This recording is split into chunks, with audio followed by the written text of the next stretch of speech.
What's up, everybody? Sorry, man, no sound. I'll start it again. What's going on? David Howard in the building, man. What's up, sir? Platinum Alkaline Water. Ruben Chisholm in the building. Malik. Malachi Daniel. What up? Ray Patterson. Andy Gill in the building. Branson. Barbara D. Good morning. Good morning. Fan Philly Holiday. What up? What up? What up? What up? What up? Shout out to everybody else. Ronald Middleton, what's going on? Kafly TV, thank you very much. Yeah, no sound, Mr. Clean. I am clean as shit too. It's crazy, ain't it? How clean it. It's crazy how clean I am, huh? Dude, sometimes man, seriously, man, you guys always be trying to pull out my ego problem, man. Thank you for the compliment, man. Because, dog, have you not ever seen what Mr. Clean looks like? I promise you, bro, your dumb ass probably does not look, you're probably not what that picture looks like. Your ass probably Mr. Lazy, Mr. Fat. Bro, what in the hell is wrong with being called Mr. Clean, dummy? Man, they've been calling me Mr. Clean, dude. My nickname as a kid was Mr. Clean. Hey, dude, no joke. My dad gave me the nickname Mr. Clean. Yeah. What's up, Mr. Clean? Hey, man, what's going on, man? Pop out. Yeah, man. He predicted as an early child I was going to be bald. No joke. No, I'm telling you, that's my dad's nickname for me is Mr. Clean. I love it. Yes, sir. Shout out to Puerto Rico, baby. Yeah, man. So look. Dog Turki Alalshikh is a piece of work. Man, we're going to be paying a lot of attention to European boxing today. All right, so we'll wait for some people to get in. We get 200 people in here, we'll start chopping it up. Nah, that wasn't no robbery, man. But whatever. Remo, hey, I feel for you. I feel for you. I feel for you. Remember that song? I think I love you.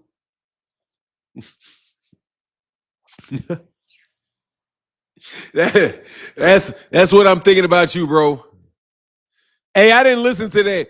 I didn't listen to the commentators, man. But dog, it's ESPN. Beterbiev fights on ESPN. What up, main focus? Yeah. Hey, bro, I'm about to steal Charleston White's yeah. How does he say that? Yeah.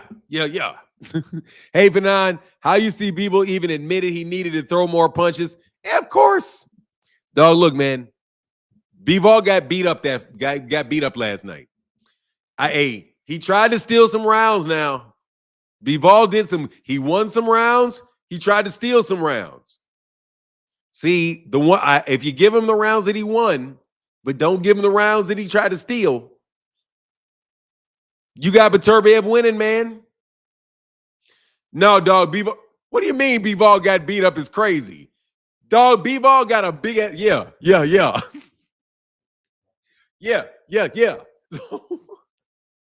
I'm fucking with Karen. Hey, seriously, man. Yeah. You see that big ass knot on his head, man? Look like his mama hit him with a bat. Yeah. Yeah. Hey, Christopher CG just out said, love that shirt. Let me find out. Hermano. Man. Look, man. Cuba. My people, only Latinos in my family are from Cuba.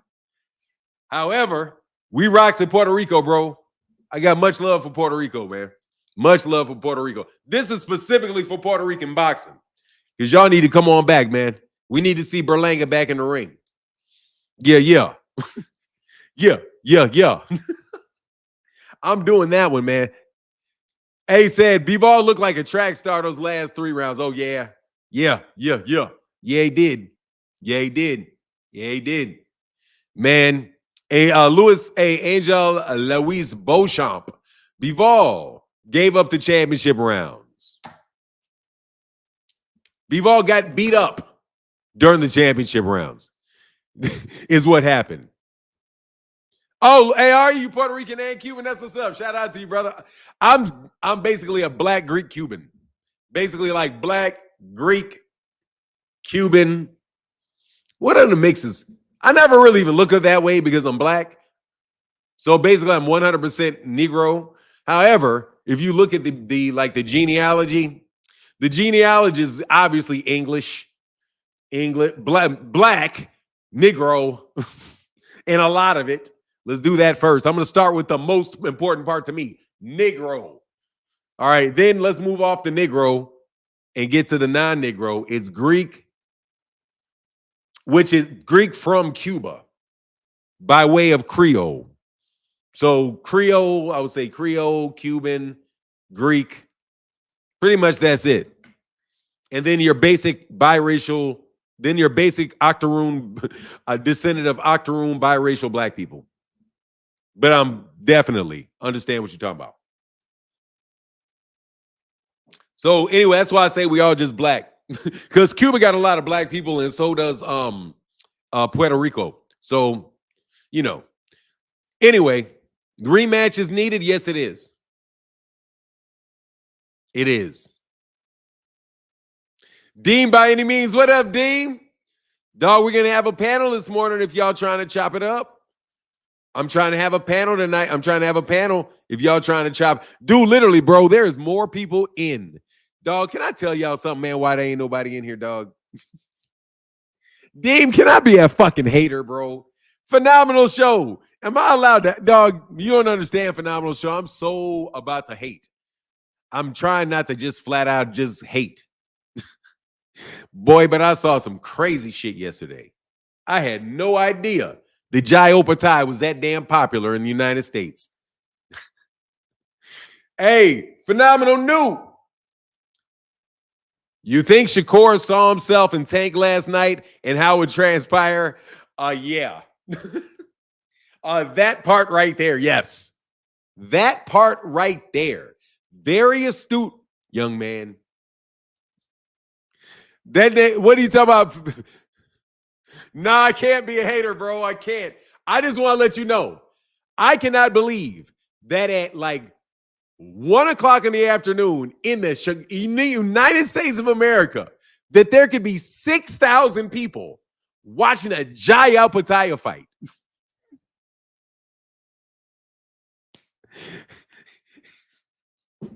I got dog, bro. Everybody else, every other channel, every other place on YouTube, bro, had like 15 people in that bitch.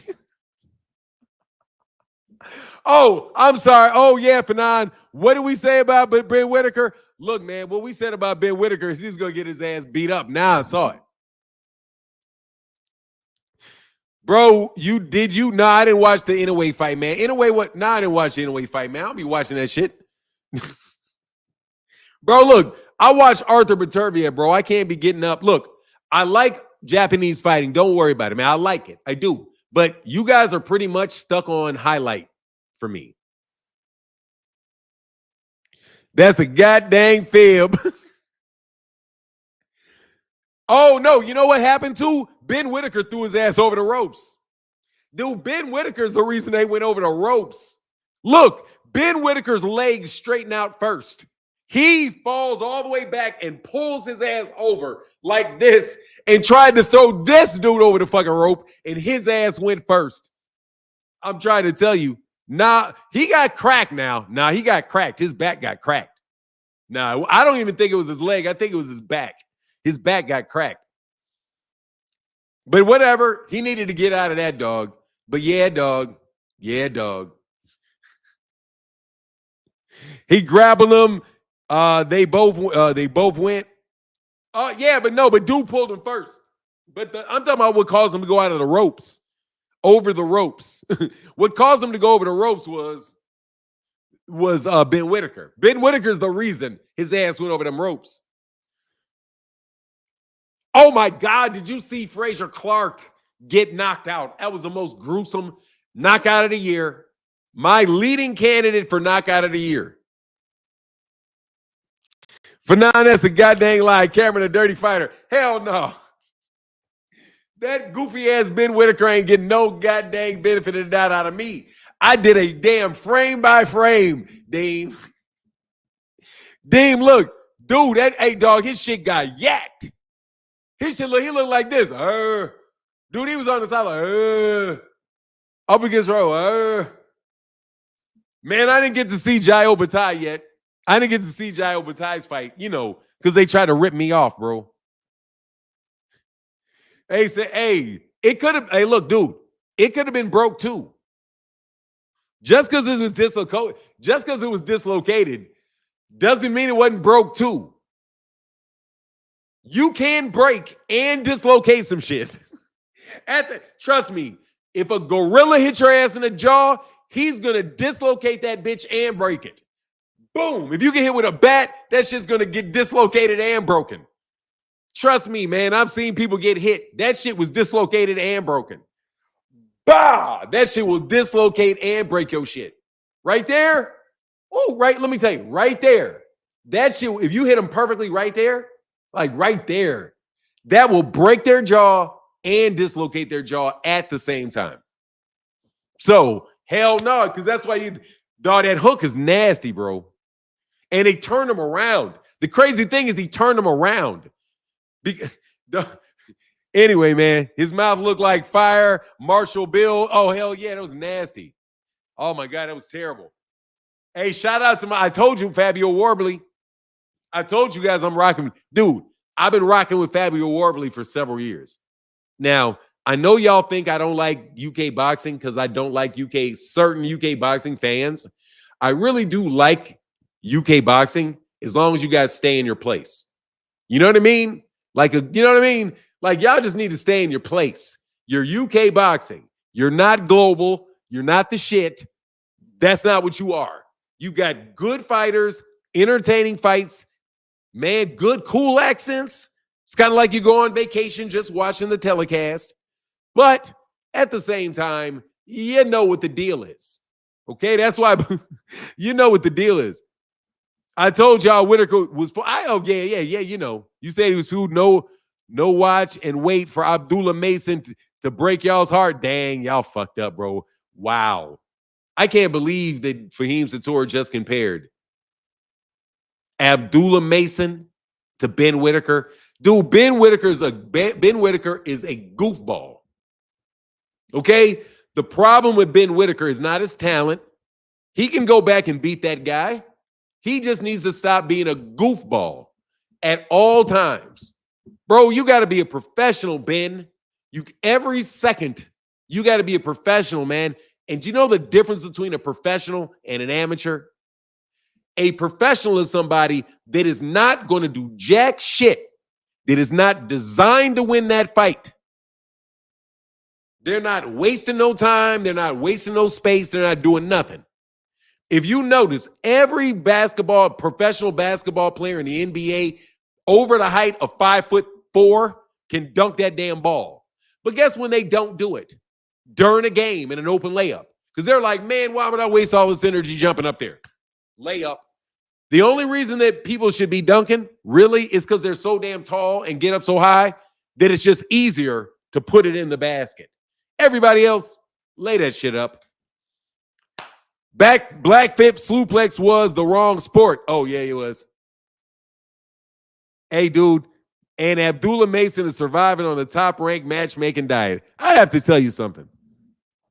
Dude, hey, man, let me tell you something, Fahim. I didn't know you were such a New Jersey hater. I never knew that you were such a New Jersey-based hater. You have problems with Abdullah Mason.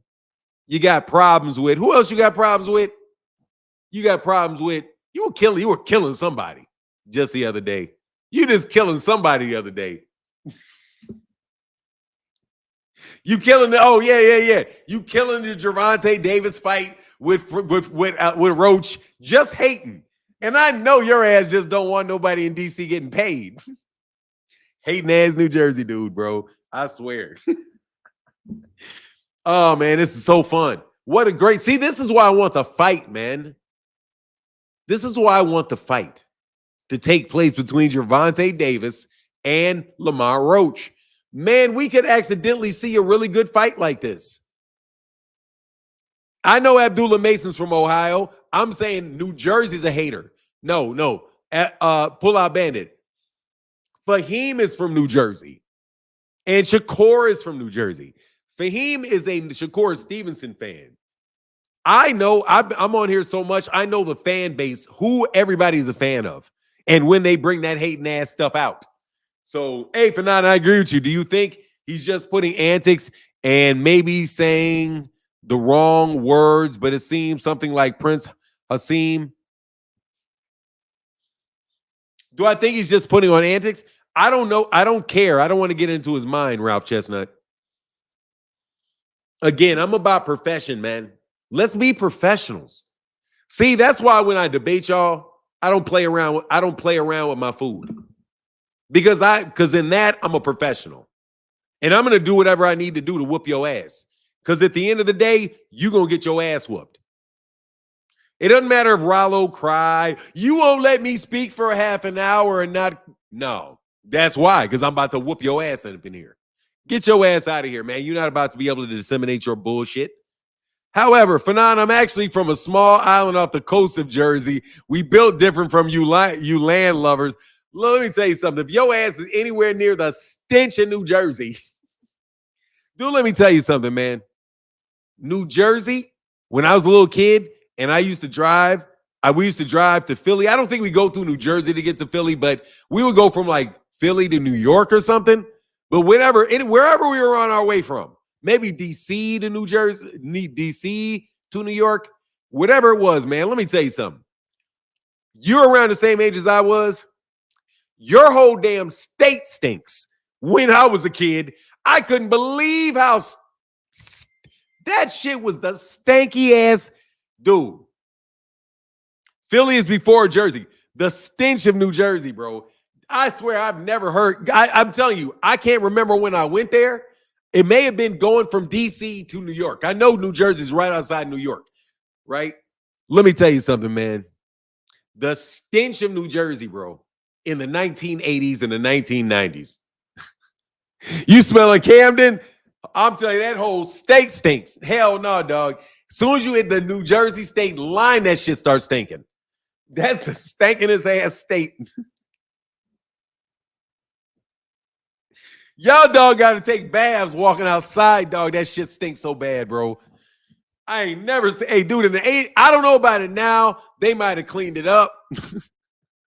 Hey, what up, Soccer Love? They may have cleaned Jersey up. But let me tell you something, bro. I know y'all had to wash. In the 80s and 90s, y'all had to wash y'all clothes like 4 or 5 times. Walk out. Yeah, I know y'all had all kind of cologne. I know y'all had all kind of cologne.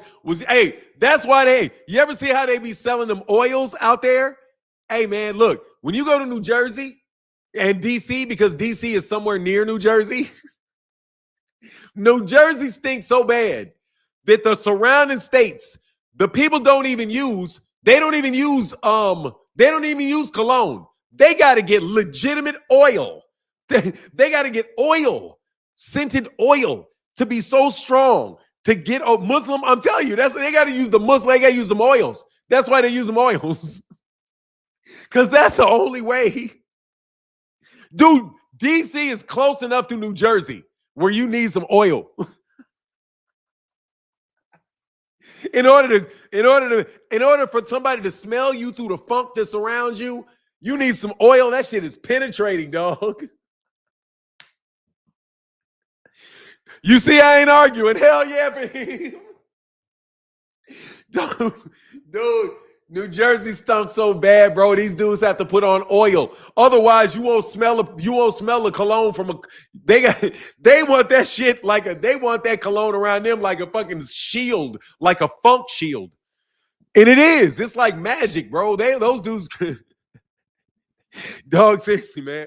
They created magic, bro. They created some shit that smells so good that it doesn't even bother you that you can smell it so strong. But, dude, it smells so strong to get past the rest of the odors in the environment around them. It's like a magic fucking shield to funk. I'm telling you. Anyway, when that funk hit the fan, oh, yeah, man. All the people across the land, yeah. Anyway, enough of cracking on New Jersey, but you know I ain't lying, dog. I hope they clean that shit up, dog. God, dog, I hope they clean that up.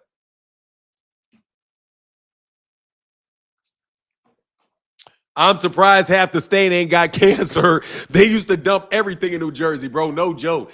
Dog, that shit was a toxic fucking waste dump. Dude, I mean, I was for real. Hey, dude, forever I'm fucking with. Look. Now we're going to get to the truth of why I fuck with Shakur. I fuck with Shakur because I fuck with anybody from New Jersey that was raised in the 80s and the 90s that had to live there. That shit's a toxic waste dump, bro. Like, you have to understand, everybody in New Jersey grew up living less than a mile away from fucking toxic waste. They literally, nigga, you could make the Joker in that bitch. If them mugs slipped, if they slipped and fell in a puddle in New Jersey in the 80s, bro, them niggas would have turned into fucking the Joker or some shit. I'm telling you, them, you know what I'm talking about? How they had them big ass purple and green toxic shit they be dropping people in and they come out superheroes or supervillains. Dude, that's how toxic. Like, that's based on the toxicness of New Jersey during the 70s, 80s, and 90s, man. Dog, it doesn't matter. He's a baby of the toxic. Now 2 Cent. He's born in the 90s. Late 90s. His mother was raised in New Jersey. There ain't no way, bro, that y'all ain't absorbed some toxic shit, bro. Ain't no way.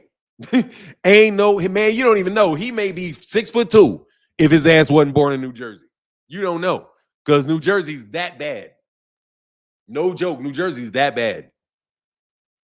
I couldn't believe that shit. Hey, Kamal said, can you break down that Fight Hope interview that I sent you with Conor Benn dissing Devin for the lawsuit against Ryan? Boxing, unanimity? What is that? How do you pronounce that? Unanimity? Basically, you're talking about unity in boxing, and that has to be what you're talking about. Unanimity. Fuck. Sorry for cussing too. Unanimity. Yeah. Unanimity. Man, I had a hard time with that word. Unanimity. Unanimity.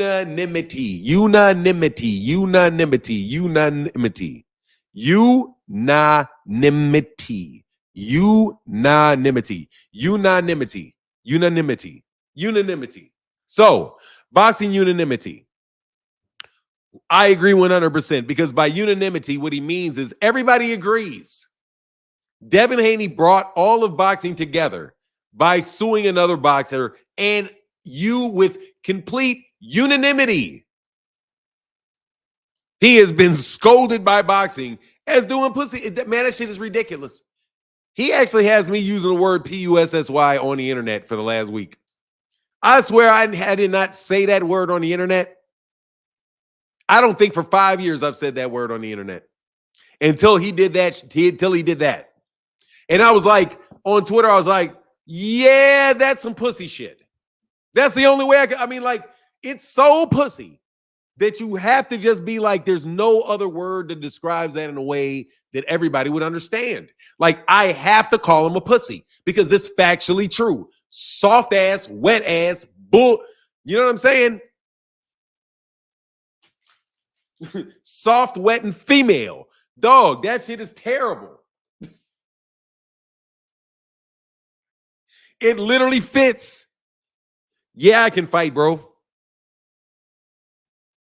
Yes, I can fight. What of it? You want to come find me and beat me up? Can you fight? Dude, have a nice day. That's how you know they not hood dudes. Look, man, that ain't even about being from the hood, dog. You got straight, dude, let me tell you something. That's not being from the hood. Unless you consider every Italian on the planet from the hood. I'm telling you, that's not from the hood. When he says unanimity, he means everybody. He don't mean everybody in the hood. He means everybody in the hood, everybody in the country club, everybody in the gay bar, everybody in the butch bar, everybody in the trans bar. Dog, unanimity means the transgender boxers thinks he's a pussy. Dog, the transgender boxers think he's a pussy. It's complete unanimity. That's what he means by unanimity. That woman that was a man that got shifted, he's out here. She's out here talking about, man, that dude is a hussy. No, seriously, man. It's that bad. Yes, oh yes, Kamal, I can talk about that. There is no way you should have made that decision, man. That is just ridiculous. That is definitely not seeing the forest for the trees. That's definitely being like, dude, you're showing your character. That's a character move. They're looking at your character. Everything you're doing, people are looking at your character. See, that's something completely separate from the contract. Something completely separate from Ryan. Certain completely from what Ryan did. When they're looking at what you do, they're looking at your character no matter what is happening to you. If somebody cheats you, they're looking at your character when you respond. If you cheat somebody and they accuse you, they're looking at your character when they think whether or not you cheated or not. They're looking at your character. So when you sue somebody for something people think is bullshit, they're not looking at, yeah, you can sue him, and I guess there's an argument for it. No, they just look at you like, nah, he's got bad character. That's poor character. That's poor character. And I've been preaching to you guys about understanding that. You have to get above the laws and the rules and all of that stuff to something everybody can understand. Like, dude, you want some soft shit. I'm a grown-ass man. There'd be 10-year-old kids be like, my daddy would whoop me for doing that. I got into a fight. My dad told me you to go fight the dude. If he messes with you, go fight him. If you lose, so what? You should have thrown the first punch. Should have thrown the first punch.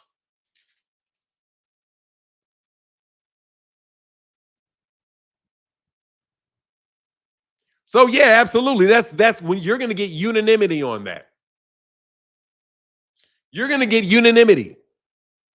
Because it doesn't matter whether you're a Klansman or whether you are a Houthi in Burkina Faso. Doesn't matter if you're do you think Palestinians right now, going through what they're going through, are going to have any sympathy whatsoever for a dude who should have got millions of dollars getting his ass whooped because the guy had a little bit too much of some shit they never heard of in his system? Get the fuck out of here. You're trying to get off on a technicality and sue him on some bullshit. That's what people are going to think of you, homie. And you can like it or lump it. But guess what? You still need their money. They don't need your fights. You need their money. So I think you should correct that, Dev. Everybody disagrees with you, bro. I can talk shit about Devin and Bill with complete and utter disdain. Because if I'm not doing that, but if I wanted to, I could do it completely. Because nobody is with you guys. You're in your own bubble, thinking that you are not completely surrounded and everybody in boxing does not see what's going on. Everybody, the gig is up. Stop acting like the gig ain't up. Drop that stupid fucking lawsuit before it gets thrown out. Say, I want to fight Ryan Garcia at 143, same circumstances as the last fight. Run it back. Change the fight to gross revenue, though. That's all you got to do.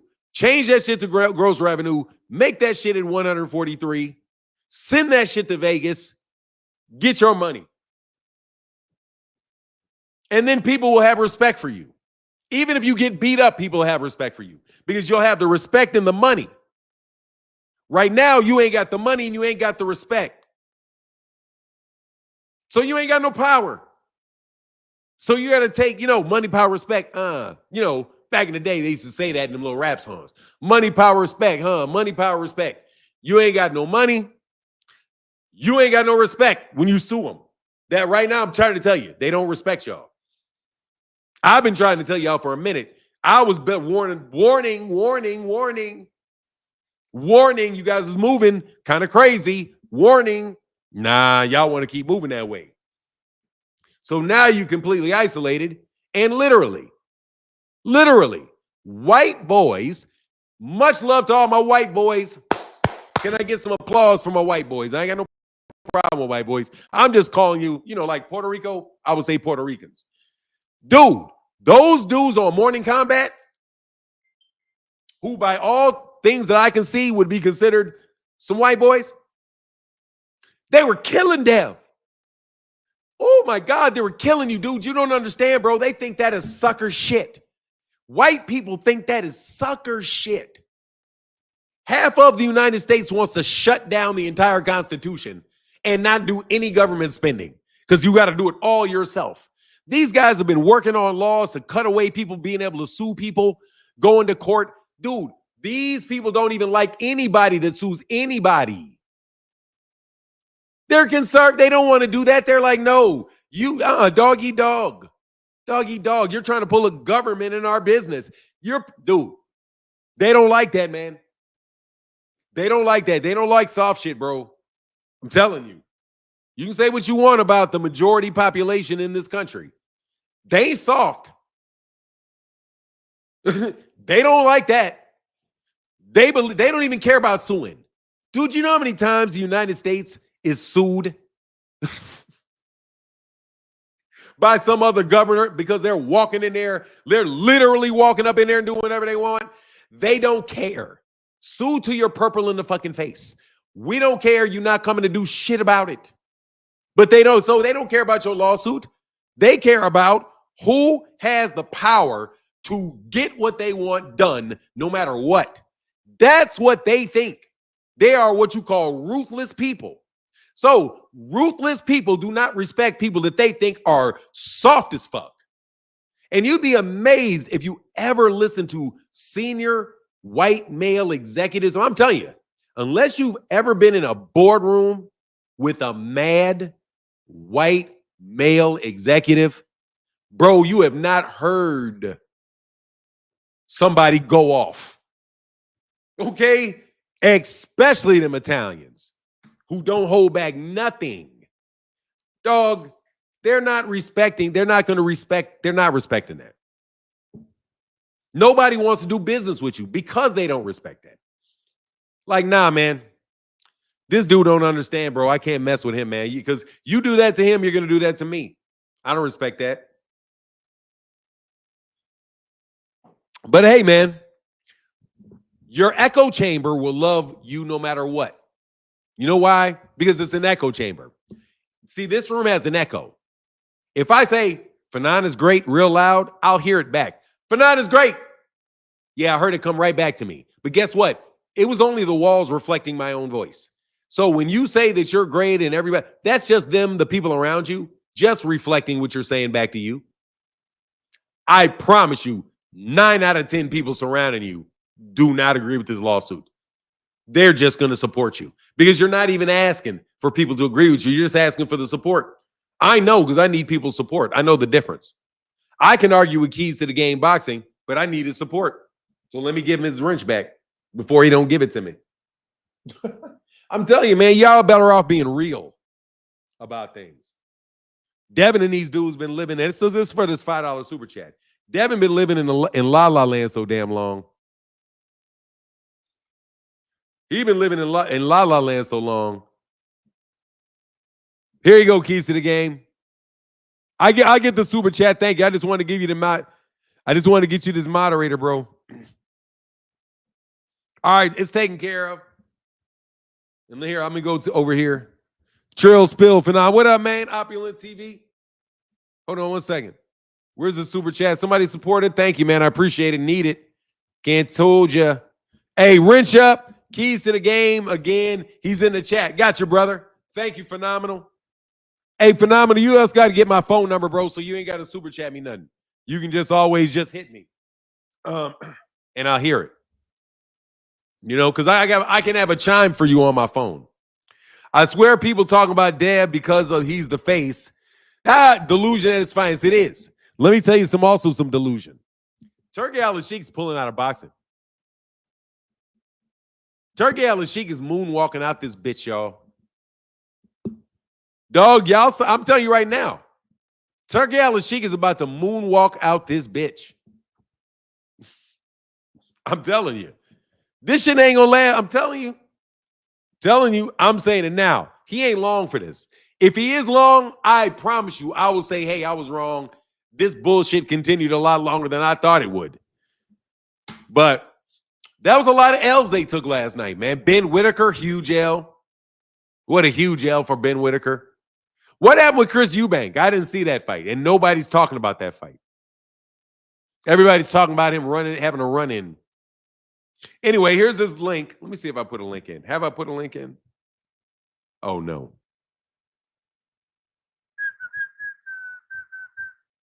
Hey, all day. Hey, no, seriously, man. Keys to the game. My bad, bro. Keys to the game. I owe you an apology, man. I really do. Because I knew you're a good dude, but you know how it is. I be flying off the handle sometimes. I apologize, man. Phoenix said Devin the ass of boxing, aka the butt of our jokes. Oh, he is. But look, man, let's get back on this other stuff. Let's talk about a good old turkey. Let's talk about good old turkey. Let's talk turkey. Dog, turkey tried to rob me last night. Turkey tried to ride me. Oh, miss yours, Daniel Gallimore, my bad. Thank you. Some color to the channel. Thank you, man. Thank you, Daniel Gallimore. Where's my goddamn? All right, I'm going to get on my P's and Q's tomorrow, man. I just know you guys support so much. I really appreciate your support, man. Thank you, Daniel Gallimore. Fanon, please explain Turkey leaving boxing. Oh, yeah, he's done, bro. This nigga done. He's done. Okay, first of all, you have to understand, why I'm saying this. Because he's not doing well in boxing. And the matchmaking is starting to catch up to his ass. See, the thing about Turki Alalshikh in boxing is that he truly is a terrible, terrible matchmaker. So the fact that he's a terrible, terrible matchmaker means that he's not going to have anything sustainable because he doesn't want easy fights. He doesn't want any coasting fights. If you don't have any easing fights, no coasting fights, bro, you're like a promotional version of Errol Spence Jr. And dog, Errol Spence Jr., who I love to death as a fighter, bro. I mean, I've met him before. I watch him. I have a lot of respect for him as a young man, as a father, as a family, their family. However, dog, I never agreed with the not taking tune-up shit. Dog, that is leaving money sitting there, dog. Grab that fucking money. And if you don't need it, give me 25% and thank me later. Okay? Go, okay? Thank me later. Because Errol's just in such a great position that he can fight often and make a lot of money. So, anyway, they don't do good matchmaking. So, they just had Bivol, who they thought was their guy, fight Beterbiev, and guess what? He lost. And guess who took all the belts in the division? Bob Arum. The same Bob Arum that had Monster Inoue fighting this morning in Japan, not on DAZN. So let me be real clear. Bob Arum just bust Turkey's ass.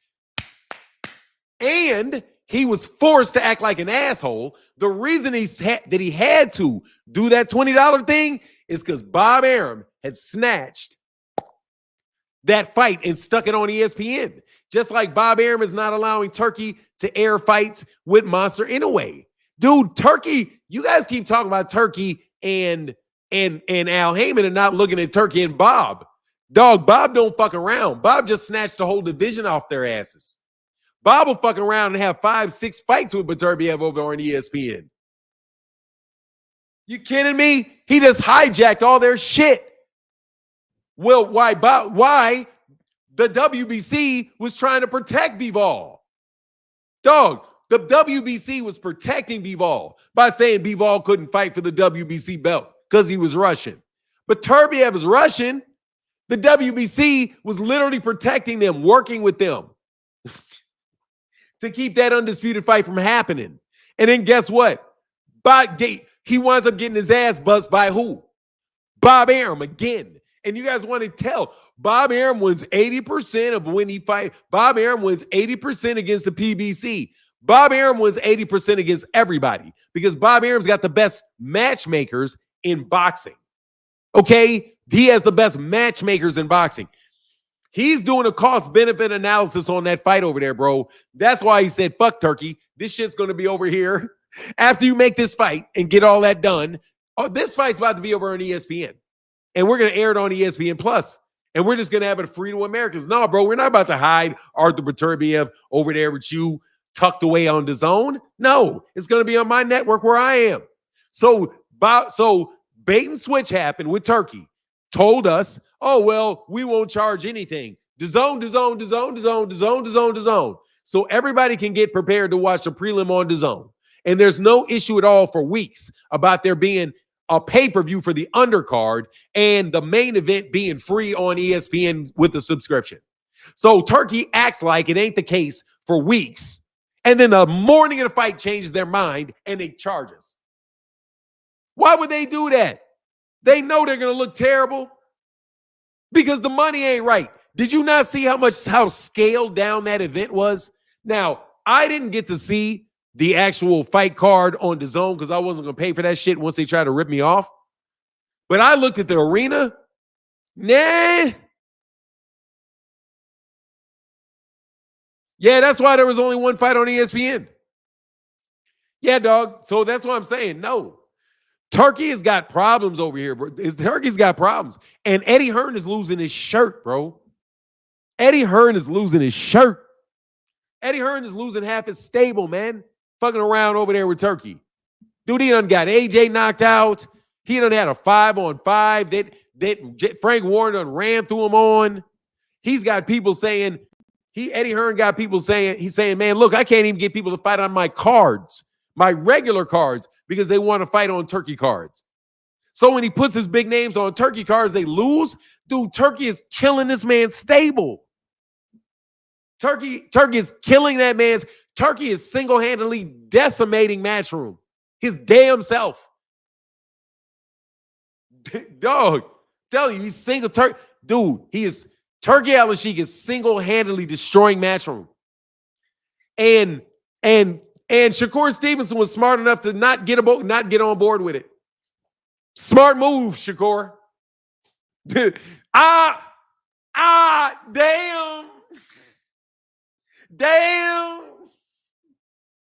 Way to go, Shakur. I hope you was lying, bro. I hope with that dude, whatever his name, what's that dude's name? Dean the Great. When he said, fuck. That's what he said when he hit it. When he landed that punch, boom, fuck. I'm so glad he was not on that card, bro. I'm so glad he was not on that card, bro. Great job, bro. Fuck. Yes, we off that card. Holler at me when Zepeda's on the card for free. Way to go, Shakur. Dog, I'm so happy for Shakur, but nobody's better than Bob the Great. I am always humbled by the great Bob Arum. Bob Arum, bro, seriously, you have no idea how much respect I have for Bob Arum.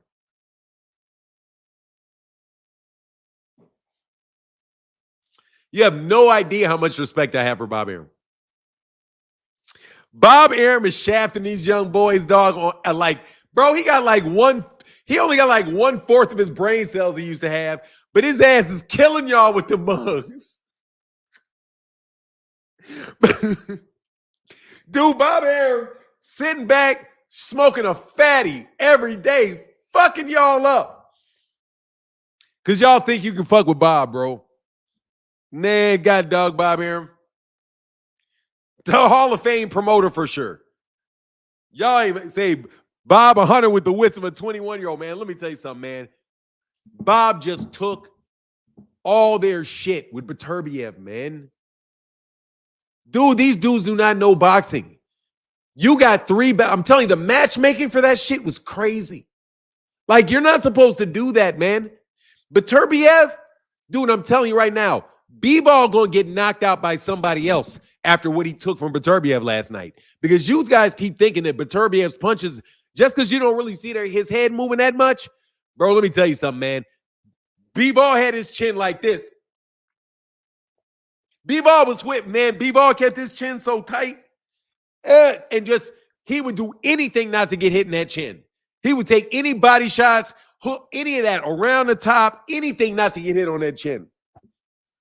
But let me tell you, Beterbiev never hit Bivol on the chin and still beat him up.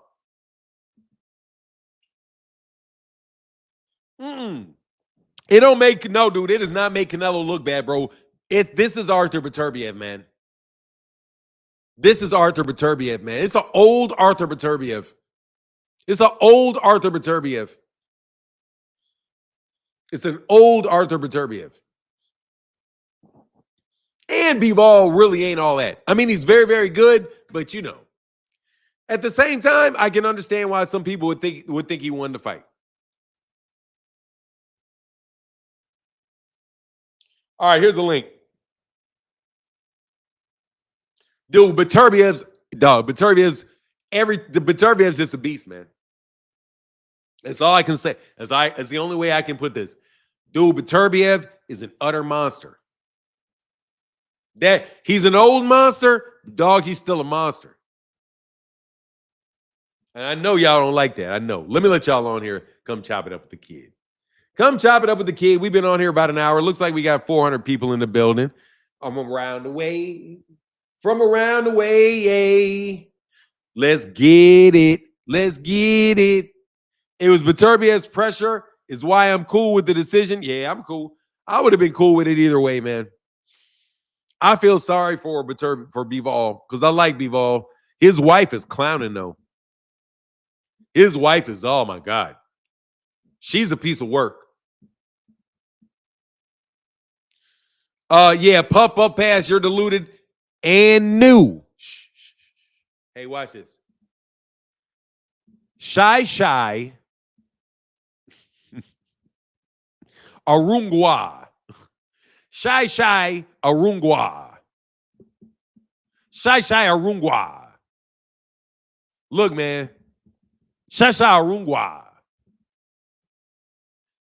Can we get in the comment section, please, some tears? Either some tears or some applause, bro. Because the new undisputed champion of the world, Artur Beterbiev. Can I hear that again? I get free smoke. Give me 1 second. I see a big punch. Can we get and the new keys to the game? Said it's all good, bro. Salute to Fanon and the entire Fanon International Boxing family. Thank you, brother. And my guy, all Turkey need to do is put on a contract with Sexy Red at the next Saudi fight, and it's over for Riyadh season. Sierra is one twerk away from it. What? Huh? I have no idea what the hell that means, bro. Sexy Red, do a concert with Sexy Red at the next Saudi fight, and it's over for Riyadh season. Sierra was one twerk away from it. Do a Sierra on the card? Did Sierra do a concert or something and I missed it? Because, you know, I didn't actually get to watch it on DAZN because they were trying to rip me off. Oh, thank you, though, for that support. And my guy said, Morgan Bear said, my grandmother is 104 today. Good morning, Fanon. Look, we got to get your grandmother a birthday gong. Give me a second. Hold on 1 second, Big Punch. I gotta get this gong so I can give. You know I'm gonna give your grandmother some gongs for 104 years now. Give me 1 second so I can find a gong.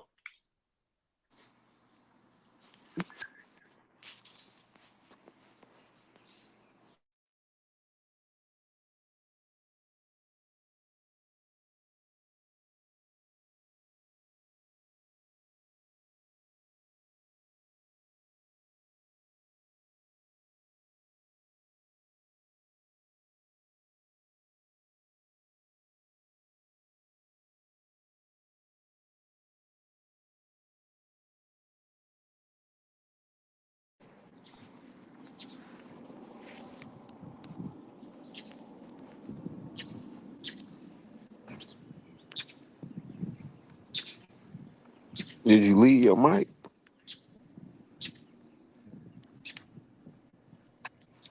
I can't hear nothing.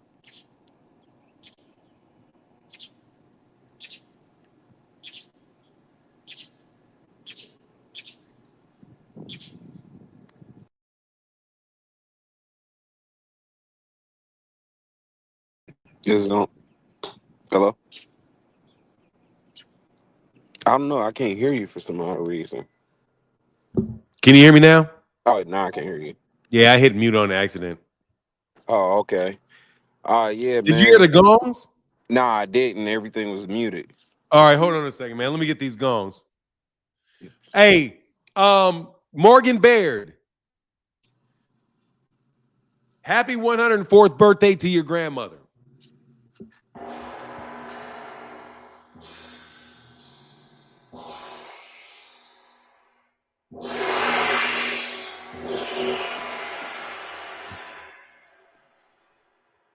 Hey, and seriously, very, very happy. Have a very, very happy birthday. 104 years. That is amazing and incredibly impressive.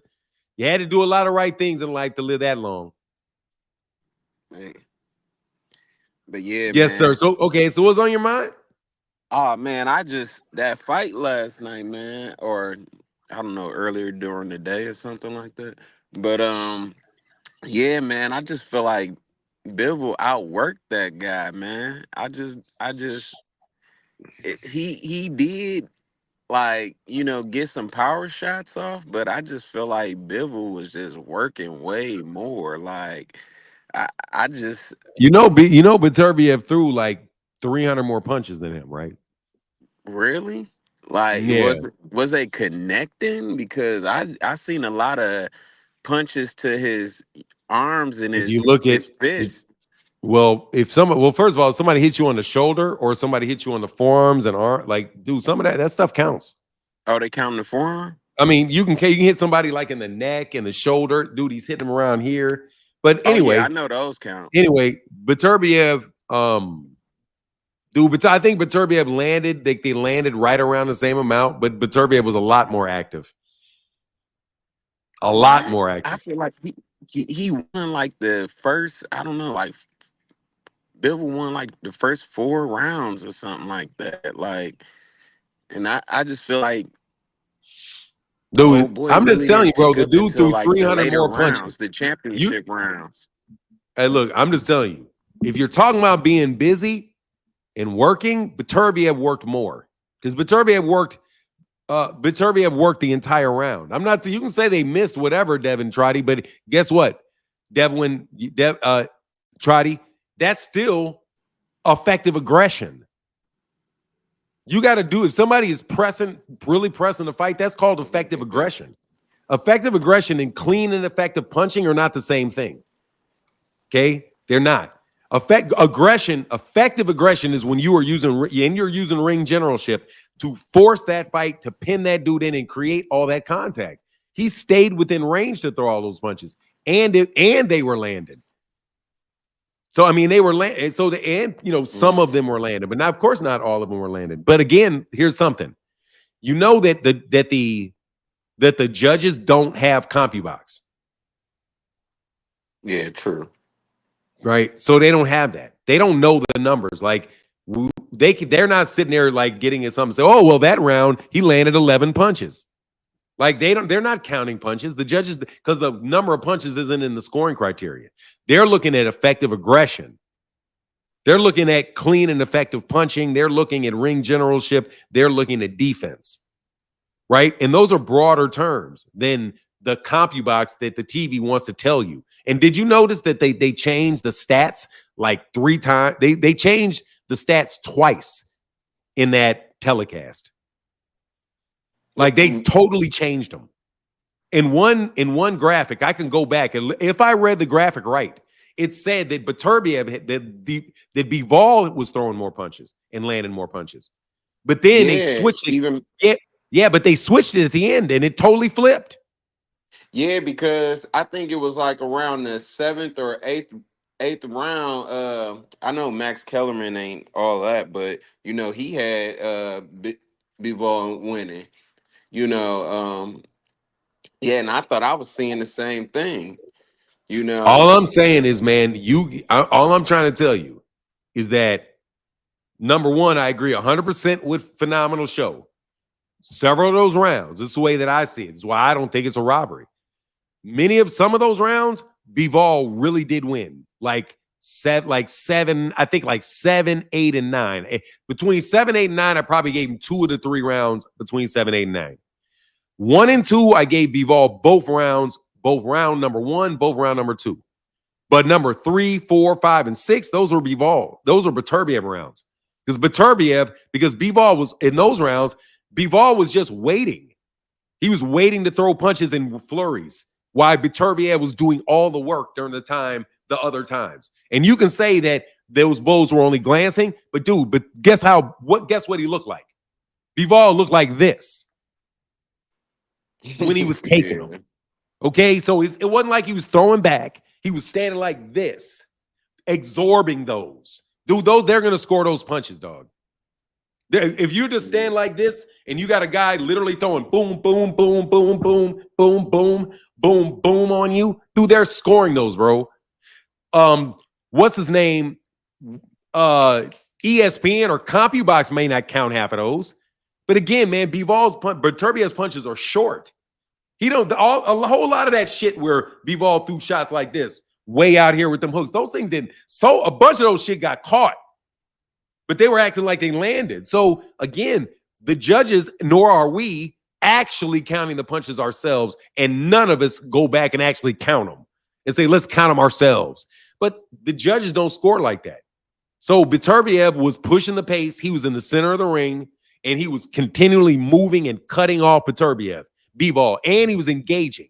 So there was a lot of punches he was throwing. So it wasn't even like Bivol was getting out of there cleanly. Bivol never got away from Beterbiev cleanly when he was moving backwards. So it is reasonable that a judge can look and say, "Oh man, this dude is really being effective in his aggression because he's landing shots while being aggressive. He doesn't have to land all of them, but he is using aggression." And he's got clean and effective punching. You don't eliminate just because somebody puts you in the ring in the corner and somebody stands like this. And so therefore he's completely shelled up, but you're throwing 15, 20 punches straight. Some getting through, some not. Dude, that's effective aggression. I know a couple of rounds.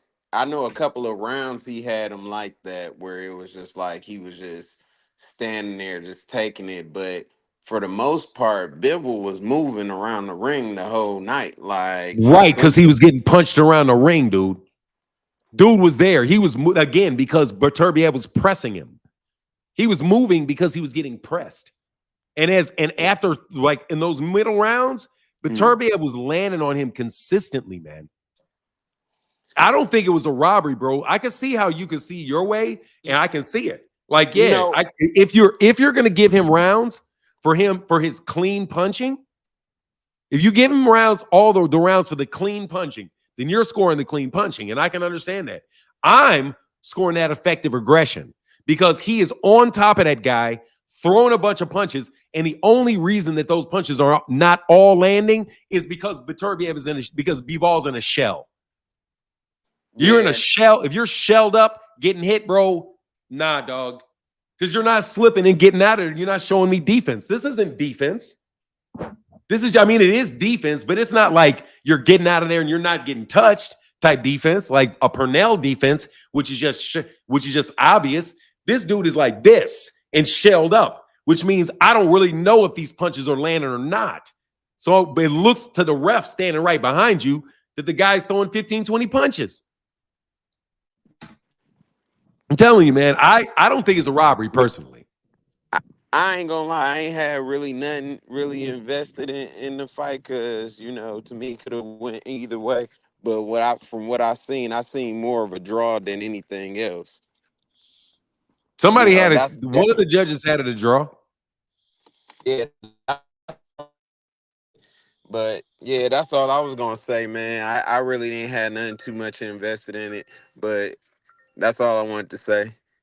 All right, bro. Thank you, Big Punch. Thank you for coming through. All right, bro. Yes, sir.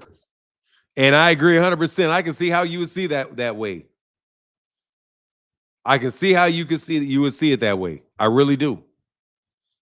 No beef with that at all, the way you saw that. Mike Kirkland said, I picked Bivol before the fight, but he didn't do enough in the last few rounds to give him the win, in my opinion. Mike Kirkland, thank you, brother, for the support, bro. It's a huge thing. Thank you. Let me put a link back in this chat, man. Come on up and chop it up with me. I'll let y'all talk, though. I guess I should have just not said anything. Should I just say that I think Bivol won the fight to make people happy? And no, I won't do that. Because honestly, yeah, I kind of like that decision. I really like that decision because he tried to rip me off. I can't lie, bro. I'm petty as hell on this one. Hard to give a fight of this magnitude to Bivol when he was consistently on the back foot, not coming forward at all on his bike most of the fight. Yep. And on top of that, man, they did exchange, bro. They exchanged. And a couple of times he exchanged, and Beterbiev wound up getting the better of the second half of those exchanges. Like he would go at him, and then Beterbiev would block something, or Beterbiev would come back, and Beterbiev would literally fight him off. Those are some of the exciting times of the fight, though. Bivol can fight, man. No joke. I rocks with Bivol. Bivol can fight, man. Bill Haney on Twitter said if he was training Bivol, he would have KO'd Beterbiev. I think that Bill Haney is a great trainer because better than Eddie Futch. Facts. Yeah, me too. Why not? Let's go ahead and say it. Beterbiev was hurt several times. Nah, he was not. Hell no. Jay Henderson, hell no. When was he hurt? Dude, he got knocked off balance a little bit and came back. Beterbiev was cool. He looked pretty uncut to me. I thought Beterbiev was going to get cut like he usually does. Well, I mean, if you think so. And the new. Hey, man, I ain't going to argue about it. Hey, man, I got to put this up here, bro. Thank y'all, man, for the support, bro. For the support in the Cash App and the Super Chat, because that is how we're able to continue to do these shows during these very slow times where we got to watch a bunch of European fights in America, because I'm an American boxing channel. I really am. So, I understand if y'all don't think I give you guys enough love over there in the UK. You guys got enough boxing fans over there to treat y'all right. Y'all let me slide. What up, Dean? By any means. Man, what's the deal for now? How's everything, man? Man, I am still having fun. I see. Hey, man. I'm having fun, bro. Hey, everybody who think Bivol won the fight, I ain't mad at y'all. I just want to ask y'all this. When is y'all going to put the onus on Bivol? Why ain't y'all mad at Bivol for not doing what he was supposed to do them last 3 rounds? Since when is a fight a close fight, and then you lose the last 3 rounds clearly, and somehow you still dominated the fight? I've never seen that before. Remember when Devin was fighting Loma, and a lot of us thought that Loma won? I did too. Y'all didn't hear me call it a robbery. Why? Because of that 12th round. I don't even like Devin. I ain't gonna lie on the man, though. For anybody to say that Bivol won the 3rd round when every judge gave the Beterbiev the 3rd round, are y'all combining rounds together, or are you judging it individually? That's just questions that I want to know. Because it's like, are you really watching it objectively, or are you, well, he won the first 2 rounds, he threw a couple jabs in the 3rd, he won the 3rd too. It don't work like that, y'all. If y'all thought Bivol won so bad, y'all should have been telling Bivol, you can't lose the championship rounds, and then people saying championship rounds are no different than the other rounds. Well, words matter in life. They've been calling it championship rounds before me or Fanon was born. They mean something. Swing rounds, they call it that for a reason, because that means it could go either way. Last time I checked in the English language, words matter for a reason. We told everybody Devin won the fight because of the 12th round. Now, Dimitry Bivol could lose the last 3, and y'all don't understand that now? So I'm just confused on that, y'all, because what you basically saying is before round 10. Sorry about that. Before round 10, before round 11, before round 12, Y'all saying Dimitry Bivol was dominating the fight. That did not happen. And then your biases show right there. If you say Dimitry Bivol was dominating prior to round 10, he was dominating the fight, you're lying. That did not happen. Because he clearly lost round 6 and round 7. So that's all I wanted to say, Fanon. I'm tired of the robbery talk. You can't say it's a close fight and then it's a robbery at the same time. Them two don't go together. You can't say, yeah, Bivol was robbed, Fanon, but I think he won 115 or 113. How much sense does that make? I holler to all you Earthmen. I holler. All right, man, get back, Earth brother. Big Supreme, how can I help you? Yo, you can hear me? I can hear you. What's up, big bro? Good morning. Good morning. Yeah, I'm walking outside right now. Yeah, I just wanted to back what you were saying because I feel like, I've been on Twitter and I've been reading the comments on YouTube and everybody feels like the fight was a robbery. I don't get it. Like, I feel like Bivol won the first 2 rounds. I think Beterbiev won the 3rd. And then from the 5th to the 7th, I would say Beterbiev. And 10 through 12, I'll give the Beterbiev. Like, I feel like Bivol did better than everybody expected. And like I said last night, I feel like Tank and Beterbiev suffer from the same problem.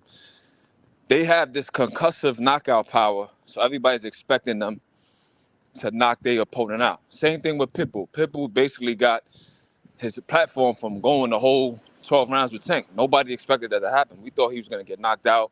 Then, we gave him praise that I feel like he didn't deserve. Same thing with Beterbiev. Oh, he's a knockout puncher. He can't box like that. He has slow plodding feet. But then you see in the ring, he obviously has some kind of technical ability. And I just feel like everybody's over exaggerating. I seen something on Twitter with Bivol's manager saying that they're gonna file a petition. They might sue. I don't know if you've seen that. Yeah, but what they said, but they're not actually even asking it. They're not asking to overturn the fight. They're asking for the 116. They're protesting the 116, 112 fight card, the 116, 112 card score. They want to investigate them basically. No, listen to what I'm saying. From what I heard, the only thing that Bivol's team is complaining about is that 116, 112 scorecard. They're not trying to say that they're trying to overturn the fight. Because even if they overturn that scorecard, it was 2 scorecards for him. He'd still win. What they're saying is there should be accountability for that 116, 112 scorecard because they want a rematch. So they're basically putting pressure on people for when they score for the next fight that they know they can be in trouble if they don't really watch that scorecard. I don't think that they're seriously trying to overturn the decision. Do you think that's a sucker move by Bivol? What he's doing basically? Because I don't think it's a sucker move because he's not suing to get the fight overturned.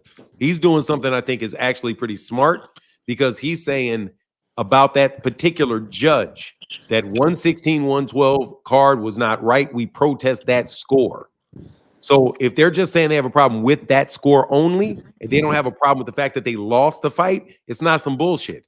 What they're saying is that scorecard is off. We want you to look at that scorecard because it shouldn't have been that wide. And it's a smart thing for them to do because number one, it's not against Beterbiev. It's against that particular judge. And they know it's not going to do anything. They just want the next fight for the judges to be put on notice that they're watching them. So kind of like what happened. Yeah, kind of like what happened with Adelaide Byrd when she had that scorecard for Canelo in the Gennady Golovkin fight. They did the same thing with her. Like, what was the girl's name that did that with Mayweather and then she retired after that? No, you're talking about Adelaide Byrd. I think you're talking about Adelaide Byrd, but that was not Mayweather. That was the one I'm talking about is Adelaide Byrd, who scored at like 118, 110 or something for Canelo Alvarez in the Gennady Golovkin fight that wound up being in a draw. Adelaide Byrd, yeah. That's who I'm talking about. The one that's go to the draw for Mayweather and then she got investigated and then she had to retire? I don't remember. I don't remember that, but this is not the first particular time that this has happened. So I'm just using one example. So there's plenty of examples of them saying one particular scorecard is off. And I have a belief as to why that's the case. Because when you look at 3 judges, almost always when you have a big fight, there's one judge that scores it really, really heavily for one guy, and another guy that scores it really heavily for the other guy. And then there's that other judge that seems like it could go either way. Because you'll see that. Like, you'll see a scorecard and like we're just say Canelo Alvarez fights Beterbiev. And Beterbiev is like really beat him. Like Beterbiev beats him up the whole fight. It goes the distance.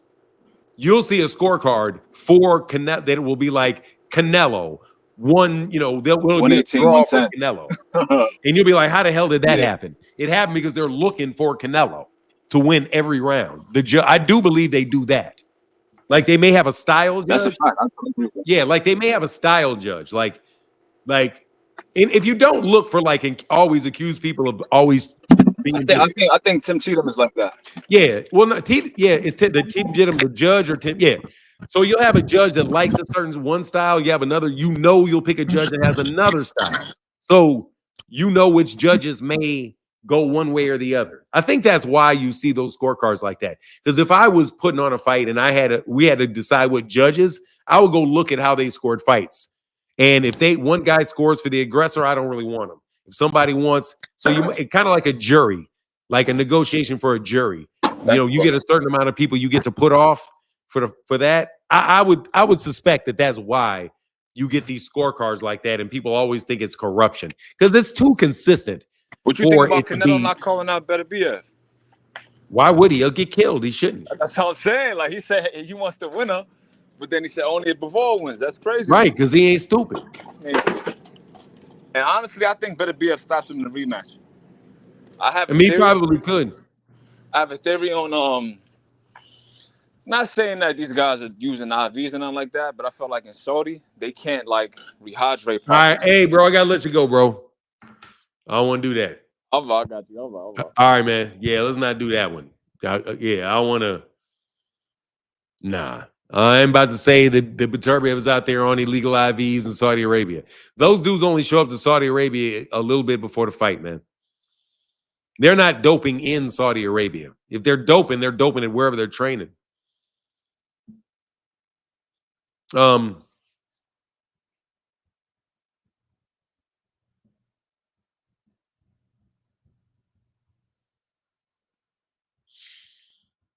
Oops. Take a couple more callers. Thank you guys for the support today. Thank you guys for coming to holler at me. I just don't think, man, there's just not a lot of interest in this particular fight, man. Yeah, I love the rematch. The Juggernaut said, did you notice whenever Beterbiev pressured Bivol into the corner, punching him on him, Turki would stand and yell, walking towards the ring? Yeah, dude, Turki threatened this dude, man. That shit Turki did after the fight was foul, man. I'm not fighting. You better get your ass up out of there, man. Y'all going out there somebody's going to catch a fade in Saudi Arabia one of these days. Though one of these boxes is going to come out zipped fucking around with Turki Alalshikh. Because Turki Alalshikh was in his face like, bro, Turki, you're not a boxer, man. What the hell are you doing? He was in his face, and Bivol was looking at him like he knew perfectly well not to flinch. Oh, look what he did. I'll show you what he did. Hold on.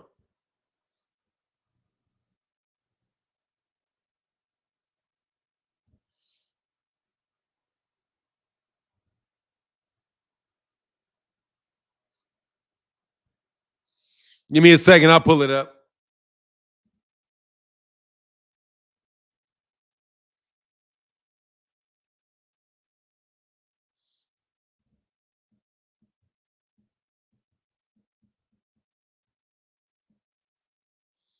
Give me 1 second.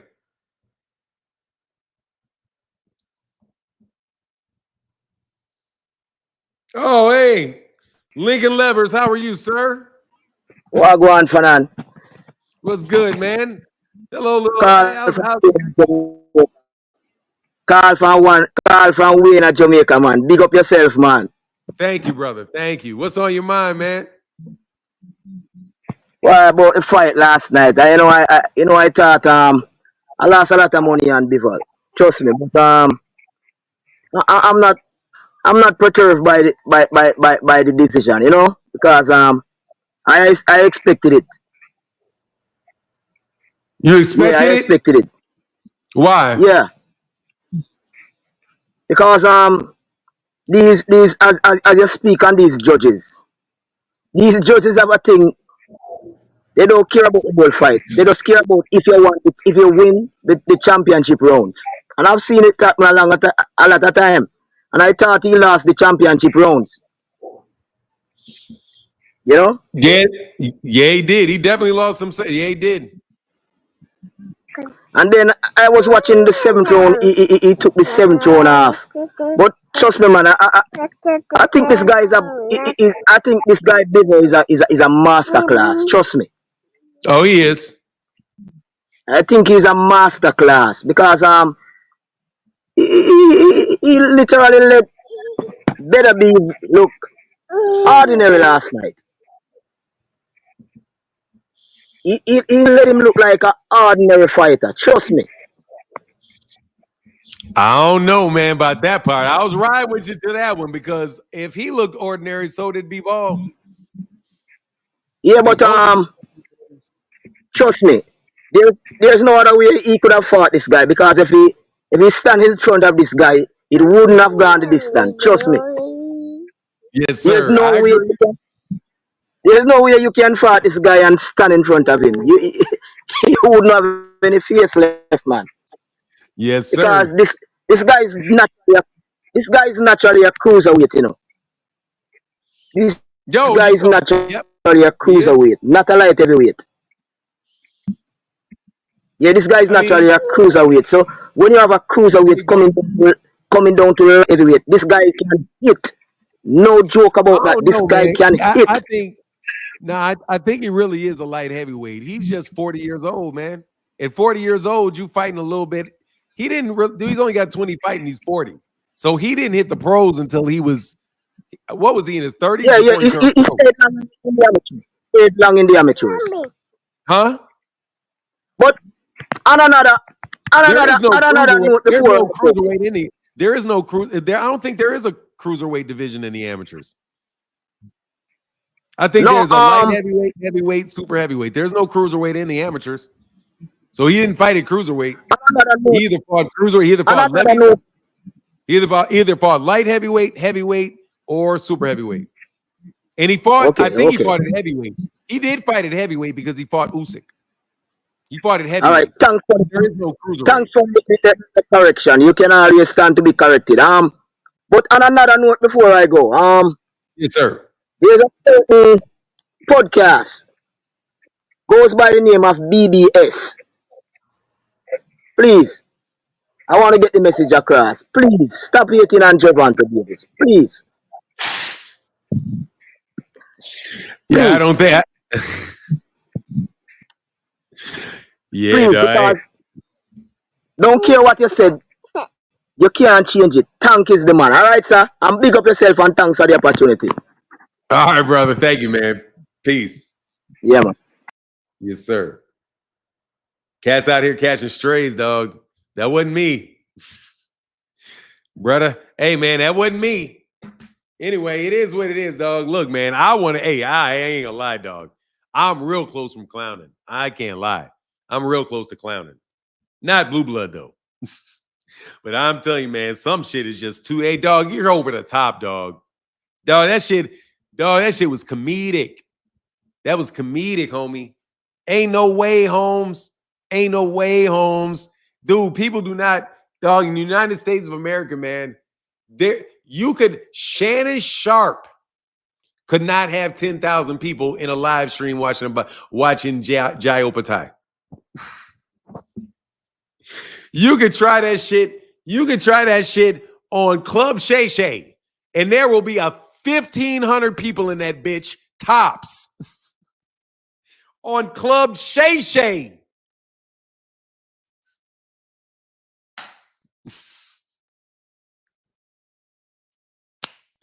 Bro, you're doing it, dude. You went over the top, man. You're over the top, bro. I'm just telling you, man. Cats, nah, dude. Cats, nah. That's over the top. You got to chill on that, dog. You got to chill on that. That's just like having a hairpiece on, bro. Everybody know you. That's like me walking in the building with a hairpiece on, man. And I'm sorry, I had to say that, man. I had to say that, dog. For now, have you seen the Bivol animation from that guy that did? No, I haven't. Oh, you know, I'm gonna do that tomorrow morning, bro. Don't worry, my guy, Muhad. I think his name's like Muhad or something that does that. I know I'm killing his name, but yeah, he does great stuff. Man, Mr. Miles, I go check it out. A lot of the undercard was snooze-worthy. Euro boxing is just not. Yeah, dog. First of all, their whole damn card is like 9 hours. Now you're trying to tell me these dudes ain't money laundering with all them goddamn fights? Dude, they dudes be having like $4 million undercards with bums.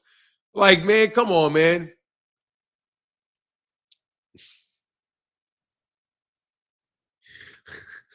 Like, man, you got 90 fights on. Why? Why are you paying 90 people for fights? Why? They're not selling tickets. You just paying them to pay them? Oh, we just really love, yeah, man. But they be in there, though, now. In the UK, they be in there, though. They be in there, though. Anyway, here's another link. I don't think y'all want to. I'm telling you, this particular topic is not that exciting for people. Okay? I'm just telling you. I know I'm being a hater, bro, but come on, man. You got to slow that shit down, young man. From the Shy, come on, man. You got the Shy out here looking crazy as fuck.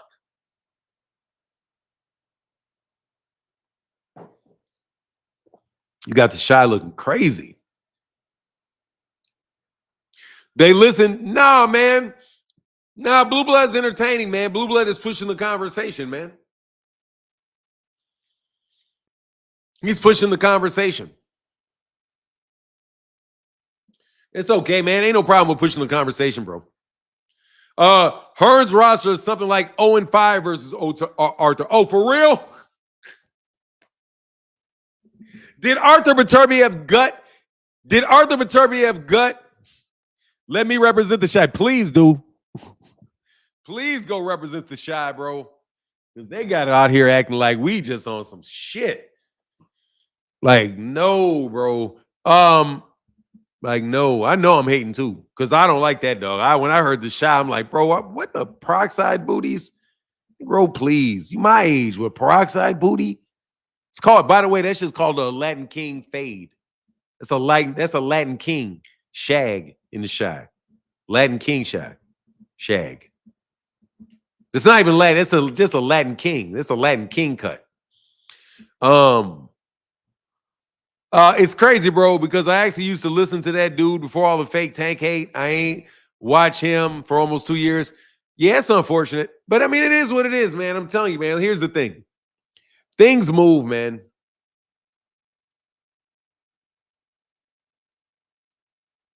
Two Cents said, I'm starting to think Eddie is who you go to when you need your fighter to get a win. No, they just don't have very good matchmakers over there, man, because they talk all that shit and they're trying to back it up by letting these guys. First of all, Eddie Hearn is blowing up mediocre ass fighters into superstars. Okay, let's get this right. See, what Eddie Hearn and the Europeans do is they blow up average ass fighters and try to make them superstars, and they talk about really good fighters so bad that they try to make them average. So they try to try to even the playing field by exaggerating their guys and understating their guys. So what happens is they don't really want 2 Cent. They're the guys that they know are really just some average ass dudes. They don't really want them to fight the above average guys. They just want to talk shit. So they'll just talk shit. And then all the time they're talking shit, they have to make fights and then they'll lose because they're an average ass guy. So since they're an average ass guy like Anthony Joshua, pretty much most of those heavyweights, that's what takes place. Anthony Joshua is like that. Anthony Joshua is like that. Josh Warrington was like that. Leigh Wood is like that. I can go on and on and on and on and on with the UK fighters that talk shit about American fighters only to lose on their way to get there. Oh, no comment.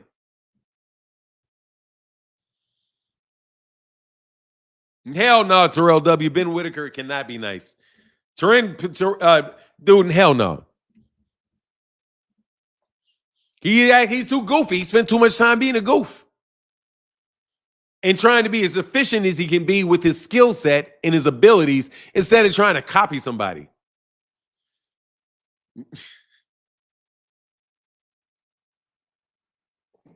And the reason you don't know who I'm talking about is because y'all really don't watch him. Everybody thinks everybody watches, but not everybody's really watching. Well, I'm telling you, dude, that shit is fake as fuck. Bro, YouTube is so fake. YouTube is so fake, bro. Those AI channels with those voices, that's not really the channel's voices.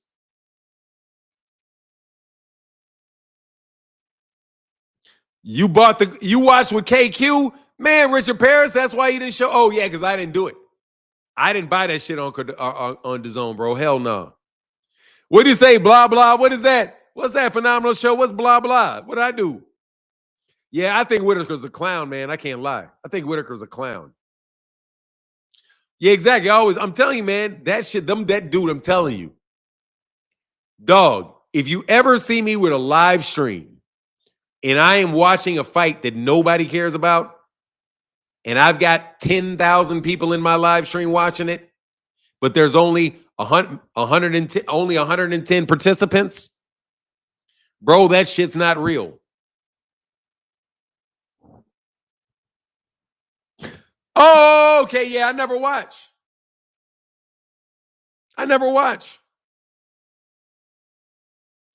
Oh, yeah, dog, I'm trying to tell you, dude, it's not possible. It's not possible. There were not 100,000 people that watched that fight, probably in the fucking world. To be having 10,000 people in a live stream at 11 o'clock in the morning on a Saturday in America when people are watching college football and don't even know who the fuck these people are. Nah, bruh. Nah. And they put that shit on pay-per-view on DAZN so people didn't even have it. Dude, do you realize that most people in America did not even have access to that undercard?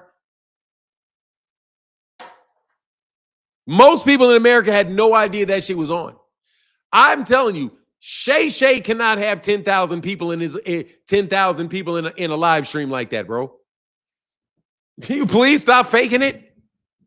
That shit is ruining people's days. Not mine, because I'm just gonna bust you out eventually for that shit. You got to stop that, homie. Anyway, like betting 10K, 20K, 5K, 10K, 5K on every fight and be losing. Exactly, bro. How you lose 20K a fight for like 30 fucking fights?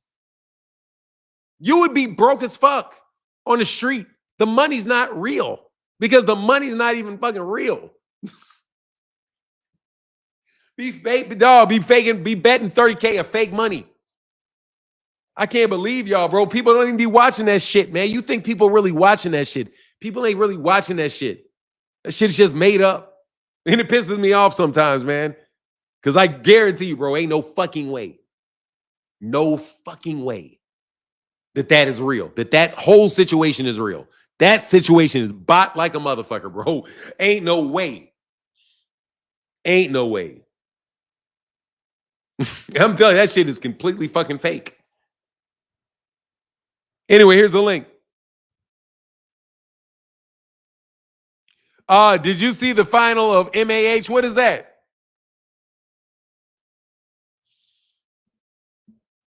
Anyway, here's the link, man. If not, I'm going to get off here, man. I'm telling you, bro, I be just fucking tripping on y'all.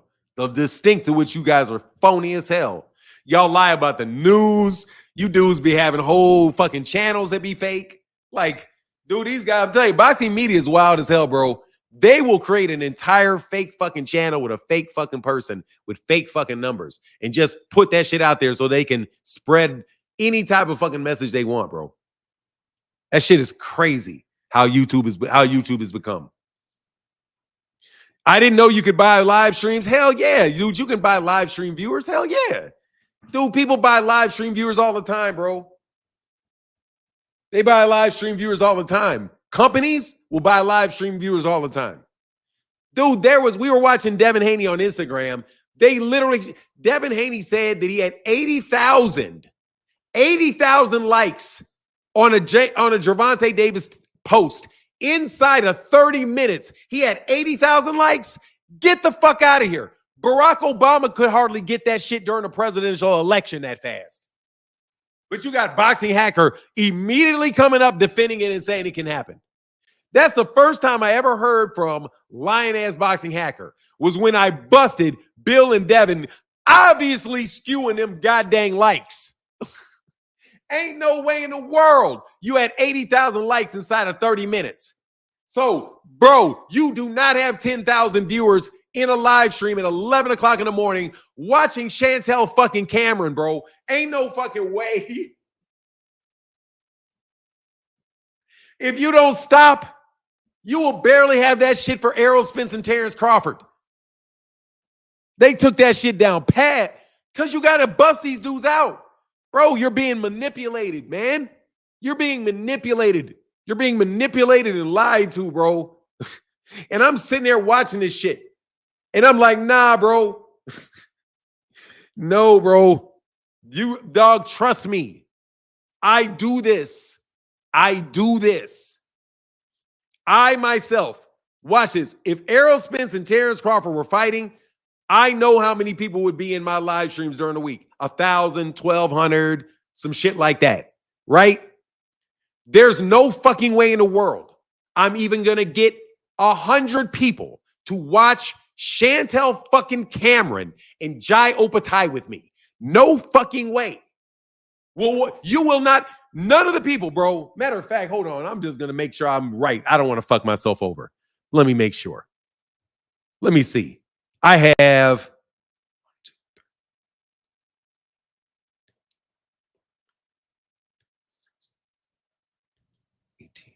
okay. So 18 active participants of 18 active 18. So 10 would be 3, maybe 3.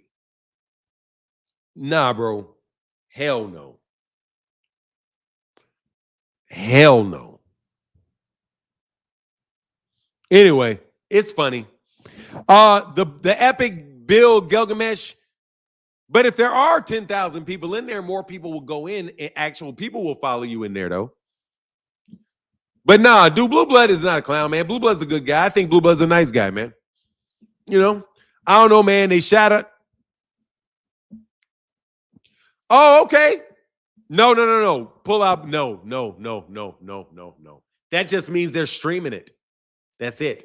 That just means they're streaming it. Pull out Bandit. That even more makes so. That even makes it more so, bro. That's even a bigger case that shit's not real. If it's shouted out on DAZN. Why the fuck would DAZN shout out a YouTube channel? Fuck out of here, bro. The only fucking thing that DAZN is actually going to shout out is something they own. Fuck out of here, bro.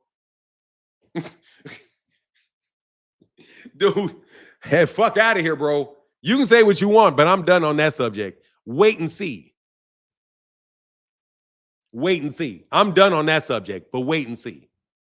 If DAZN is going to, the only reason DAZN is going to say Fanon International Boxing is if they own Fanon International Boxing.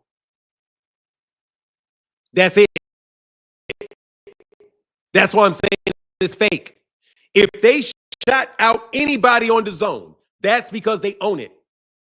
No, it's a relationship thing, bro. If you have a DAZN flag, if you are part of their organization, dog. That's what I mean. Hell no. That shit's not real. DAZN be buying viewers for their own fucking telecasts. Those dudes if they have a live stream, they buy viewers on their live streams. Anyway, I'm done. I don't want to do any more of that. But bro, seriously, boxing is super fucking fake, bro. There's plenty of marketing money being spent. Plenty of money being spent on YouTube. Dude, there's no fucking way. You will never fucking hear Amazon on their telecast shout out a YouTube channel that is not actually part of their organization. So I'm glad you told me that, Pull Out Bandit, because now I doubly know what the fuck is going on. Again, trying to manipulate boxing fans, bro.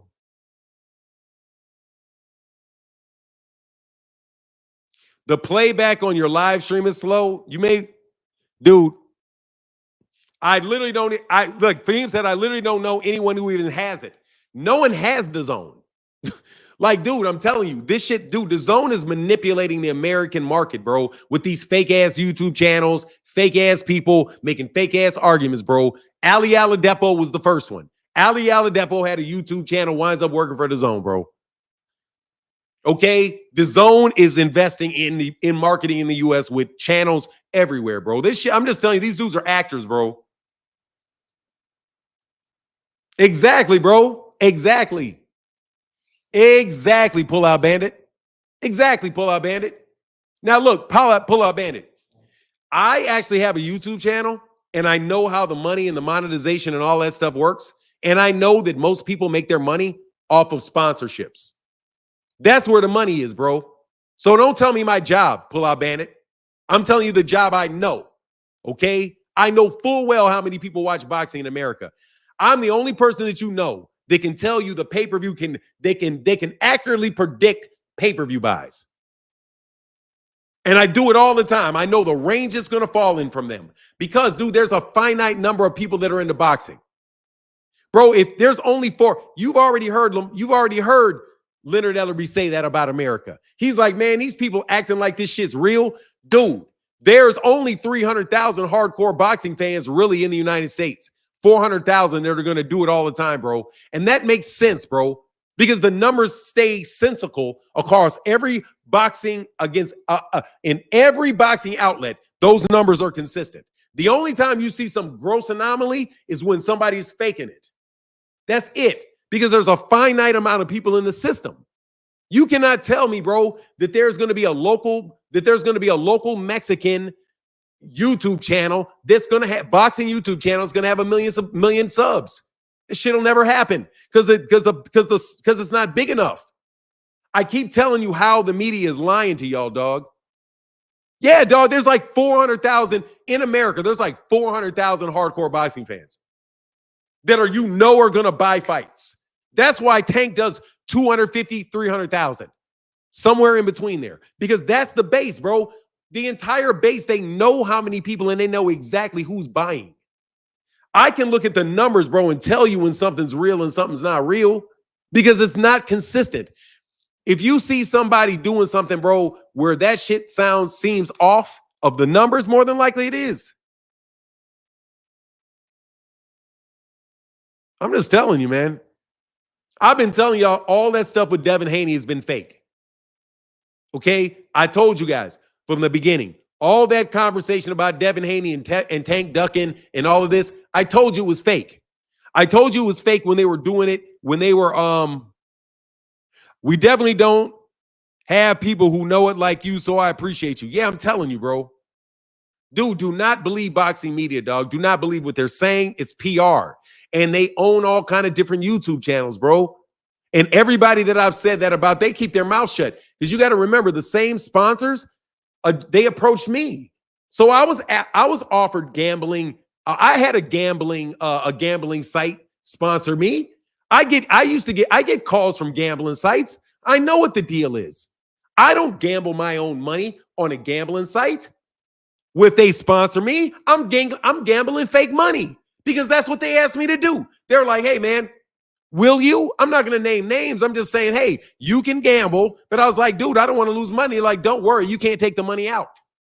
It's just an allotment of money that you're allowed to gamble with, but you never take out. So you have a running total, but the money never gets to leave. So how in the fuck exactly is that? You get the point. Anyway, man, like, I'm done, bro. Let's talk here. Somebody get on here. Let me talk boxing, bro. Because seriously, man, if something is real, it's real. But something is not real, bro. Okay, something is not real, and we get misled too much. Okay, we get misled too much in this boxing game as boxing fans, bro. Too much shit that these guys are trying to pull off on people that are just not real. and make people believe that, oh, this is really what the fans think.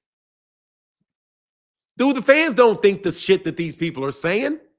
That's why the fans buy Tank's fights, because the fans actually like what Tank's doing. It's the people always pulling it in question that are trying to constantly convince you and influence you that, nah, this isn't right. Nah, this isn't good enough. Nah, he needs to do this. Nah, he needs to do that. Constantly in people's ears about that shit. And you think that they're not part of the marketing budget? They're part of the marketing budget. Okay? So that's why they say the things they're saying. And in order to get the money from the people that are paying, you got to look like you're huge. So people always want to look bigger and bigger and bigger so that they can get more money per ad. Because if I only have 100,000 subscribers, then my money per the ad is lower than if I have 500,000. So they're doing anything they can do to get to 500,000 so that they can have an argument to charge way more money for any piece of advice they sell. So what you see is somebody literally pimping you and pimping you for their influence. So that's why they say you need to create a distraction. And I'm telling you, all of these people do that shit. I have literally seen everybody, except for Fight Hype. I've never seen Fight Hype do it, but I've seen other of those live streams that you think all those people are on, bro. Unless they orchestrate the people that are on there, no fucking way. It stays consistent from everybody. So again, don't believe the money. And I told you guys, don't believe the money that they say they're paying. That shit's not true. And again, when we really got the numbers for Devin Haney and how much money Devin Haney got paid and what his contract was with Ryan Garcia, that shit was completely different than what Devin and Bill said it was the day after the fight. Only when you see the lawsuit, do you see, oh, he got an advance and he got paid out of net profit. It's only then do you see, oh man, these guys are lying about how much money they're making. They're not making fives. Dude, you could have sworn Devin Haney was making $7, $8, $10 million a fight, bro. But you think boxers are the only people lying, bro? The commentators are lying. I bust Tim Bradley's ass out because Tim Bradley was lying about what he thought.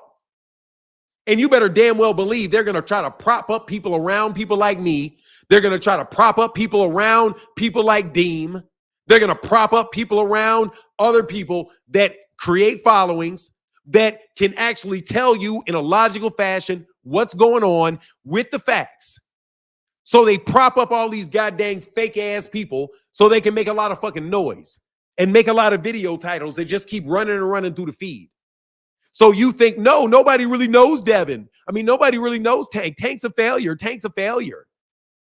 Bro, think about this, bro. These people are out here trying to tell you that the biggest draw in American boxing is a failure.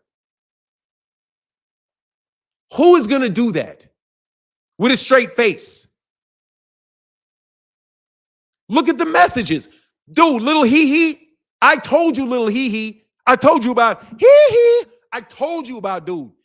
That dude is at the beck and call of Rick Glazier. Anytime Rick Glazier wants on his channel to say a lie, bro, the best thing that dude can do is say, hey, man, you know, some people may have issues with what you're saying, but his ass is right there saying it. Isn't he? And Tim Bradley was out there saying the exact same shit that Rick Glazier was saying too, right? And everybody's talking about Rick Glazier all the time. And you act like Rick Glazier is the only one of these dudes? You think Rick Glazier is the only one setting up these fucking lies because he does it on Twitter? You got whole fucking channels doing it on YouTube. And then they start quoting each other. Dude, this is nothing but the Boxing Writers Associations of America's move into YouTube because print is dead. So now they got to manipulate you guys with YouTube channels. And if somebody's out here kicking the truth, guess what? You're going to fucking get attacked for years. And then you're going to get, oh, nobody really listens to him. Nobody really listens to him. Dude, them bozos out in Europe they did a big ass fucking campaign on me, bro, and said that my name was Fanon Hancock and that I was a pedophile. Dude, that shit came straight out of them same group of fuckers that put these phony ass dudes up here. And you better believe it because I talked to them. They're the same people. I can give you the names. So don't tell me that shit's real.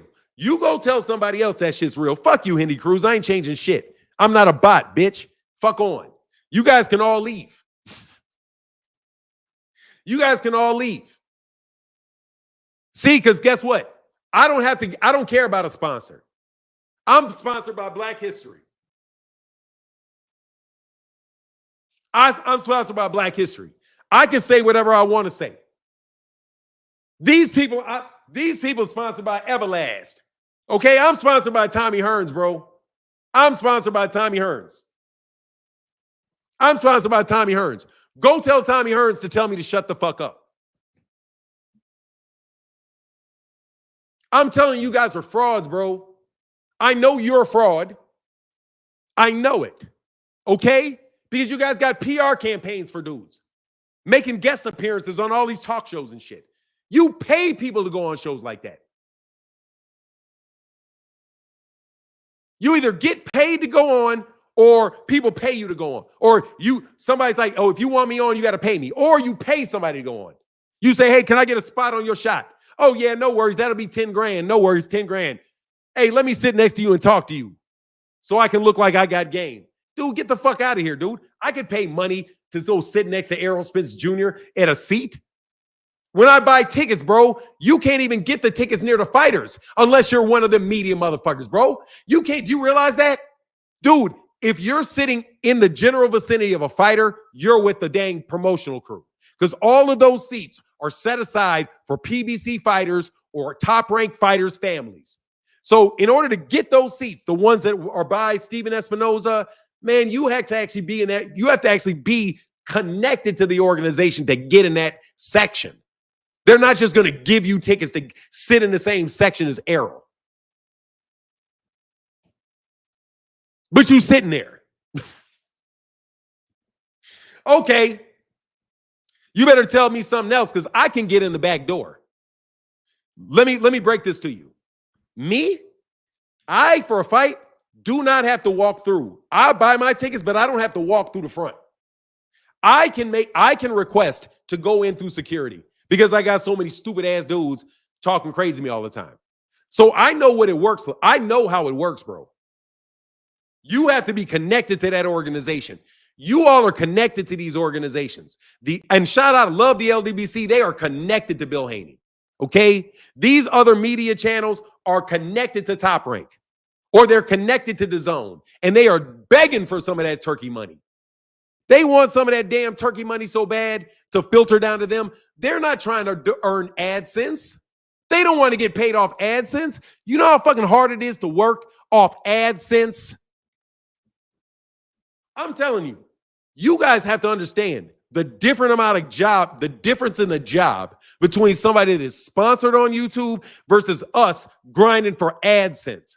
Grinding for AdSense means every single solitary view got to count. It got to count for real. You can't buy nothing. You can't buy no views. You can't do nothing. You know why? Because you can't afford to lose money. But if you're backed up by a sponsorship by Bill Haney, hey, dude, you can sit up here and you can sit up there all day and make Devin Haney videos. Because you don't have to worry about your views. And if you want to get their attention, you buy the views. You buy the viewership.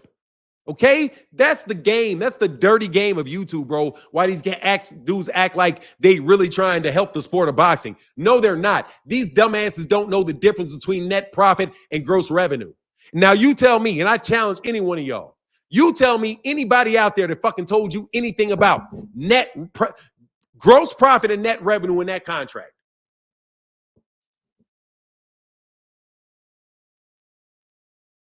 No, I'm not your bot, bro. I'm not your bot. And I got all these dudes. You never come outside. Why you ain't never at the fights? You never come outside. Bro, I'm not coming outside because, bro, I'm not a 12-year-old kid. What do you think I'm doing? What do you think? I'm coming outside to do what? You trying to play dodgeball or something?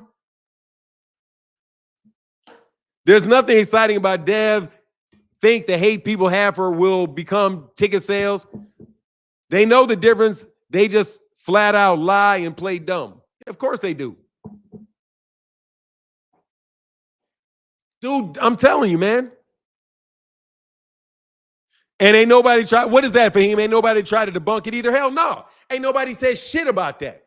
They kept that shit zipped like a motherfucker, didn't they? You ain't heard nobody talking about the fact that Devin Haney got heisted by Golden Boy, and it's right in the contract, and they're all pretending like they don't see it.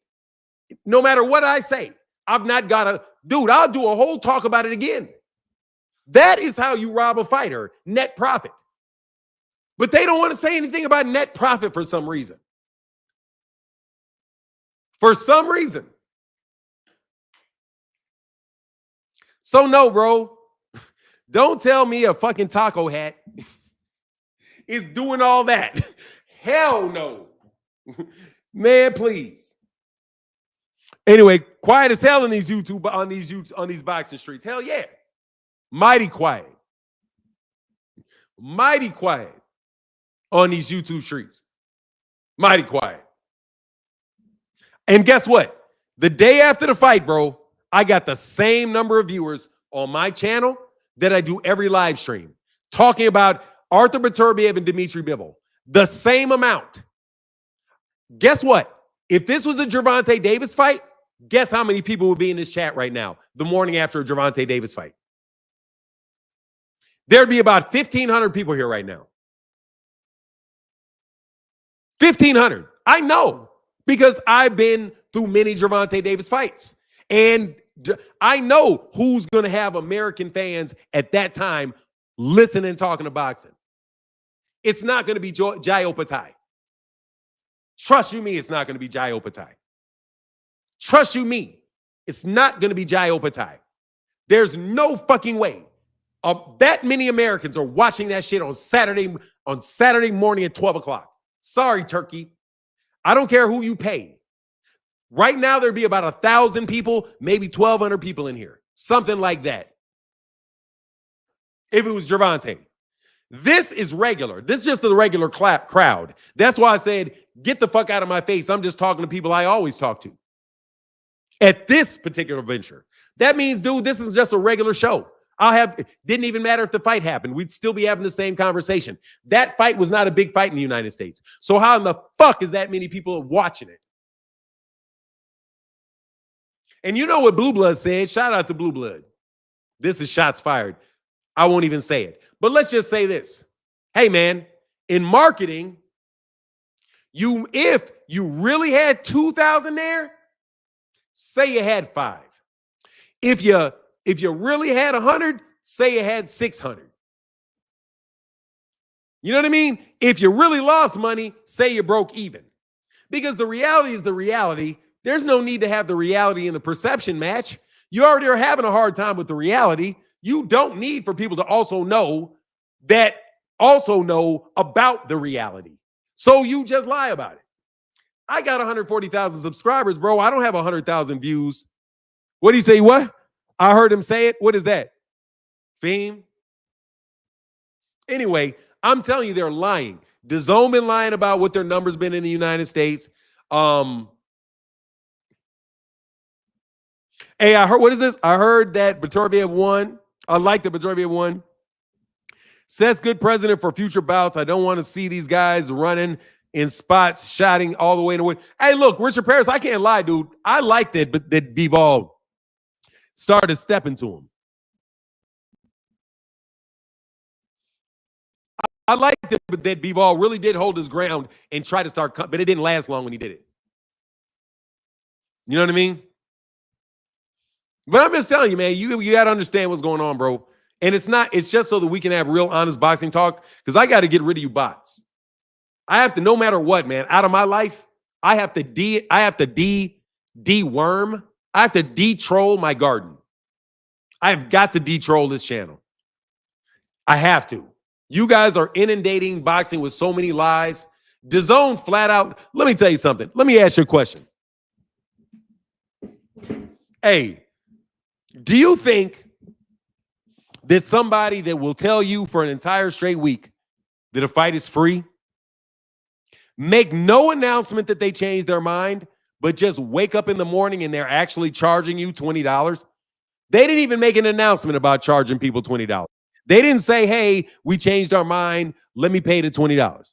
We're going to charge you $20. They didn't even do that. They just changed it right in your face. Dude, if somebody's willing to do that, what else would the Zone lie about?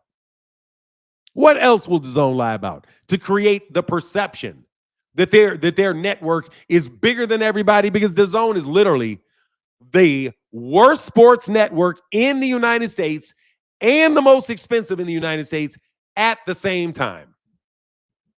And that's a fact. And that's a fact. Also, if you are sponsored by the Zone, what is the chances that you're ever going to say something good about Gervonta Davis? I need to know. If you are sponsored by the Zone, what is the chances of you ever saying anything good about Gervonta Davis?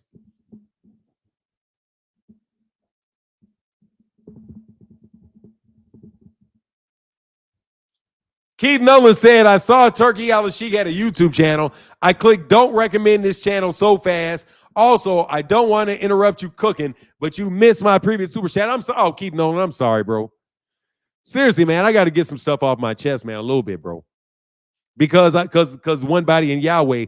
Good day and blessings to you, Martin. I hope you're doing well. Sorry I'm late. Good fight last night. It was a close match. Yes, it was.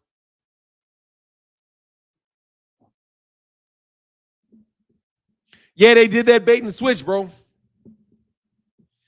They're not honest campers, bro. They're trying to fake it till they make it, dog. They're trying to fake it till they make it. Telling you, bro. True McFadden in the building. What up, man? What's good, bro? How you? I'm good, man. I'm just talking shit. I feel you. That on Sunday morning, having a good old time. Thank you for that support, Keith Nolan. That's huge, brother. Thank you, man. Yeah, man. I was calling in. I just wanted to talk about the fight from last night, man. Yes, sir. What's on your mind about it? Ah, man. I'm feeling a little better now. I can't lie. When it first happened, when they first gave the decision, I disagreed. I felt like Bivol won. But I went back and I literally just finished watching the fight again. And this time I actually sat down and did my round score for each round. Beterbiev won, man. he won out by like a round. He won. It was a really close fight, so I'm not mad because I was gonna really diss the judges and everything. That the one judge that had it as a draw, I could see that because I did have the first round as a tie. You know what I'm saying? It was just not really much happened. Beterbiev did win 10-12. I disagree with that last night, but then going back and watching it, he just dropped rounds. Bivol just dropped rounds. He could have won the fight if he would have stayed busy. I think part of that though has to do with those punches that Beterbiev has. It slowed him down. It did slow him down. It did take some of the steam out of him. If he could have kept hitting them with them combinations, you know what I'm saying? Like if you would have been just a little more active in one of those last 3 rounds, he could have won the fight. Yeah, but if he would have been more active, the problem with being more active too often. Yeah. Like you said. Yeah. You can't get too busy against Beterbiev. Yeah, getting caught. That's a problem, man. Beterbiev is a beast, man. That's great fighting, man. That was some great fighting. It was. I enjoyed that. It really was. When Bivol looked good, he looked better than Beterbiev. He did as a boxer, like the combinations and all that did look better. But just going down, like watching it, punch by punch and each round by round, yeah, man. Beterbiev, he won that fight. I would love to see him run it back. I don't think Bivol gonna want to do that because you got that close. You got that close to beating the monster, bro. You got that close, and I think he lost it by a round. But yeah, because I was ready to. I was disagreeing when you was posting yesterday, and you was screaming and you were hype. I was like, man, let's go, baby. Yeah, I am. I was like, man, ain't no way, bro. But yeah, I literally just sat down and watched it. Yeah, man. Beterbiev won that. Man, thanks, bro. I appreciate that, True, because I definitely wanted Beterbiev to win that fight, man. I stopped scoring it because I was like, man, I'm really giving this Beterbiev. Let me slow down. And I just stopped and let it go because I didn't want to, because when I scored the fight too far, then people come up and always want to argue about my scorecard. So I didn't want to do that. So I just kind of get a general feel of the fight. But I think that from what I saw the fight, obviously. So yeah, man, I think that was a pretty good estimate. Like it could have, like I wouldn't have been surprised if it would have went to Beterbiev, Bivol, because when I did hear it said 116, 112, I was like, oh, they must have given this to Bivol. Bivol, yeah, when it was 116, 112. But then, oh, it was Beterbiev. I was like, wow, okay. So I guess we're just not in Texas. Like, you know, they not giving the house favor. They're not giving the house favorite stuff because of the house favorite. You know what, too? That could be because of where the fight's being held, that you got those princes up there gambling about who wins. Yeah.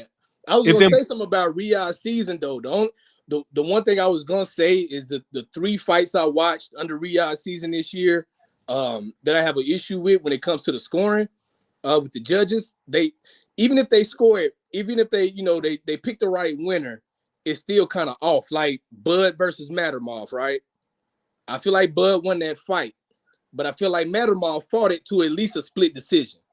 I don't think it should have been unanimous, and I damn sure don't think it was a 1. Oh, but that's different than what I'm saying. I'm talking about the fights that are actually in Saudi Arabia. Yeah, okay. Like, I mean that.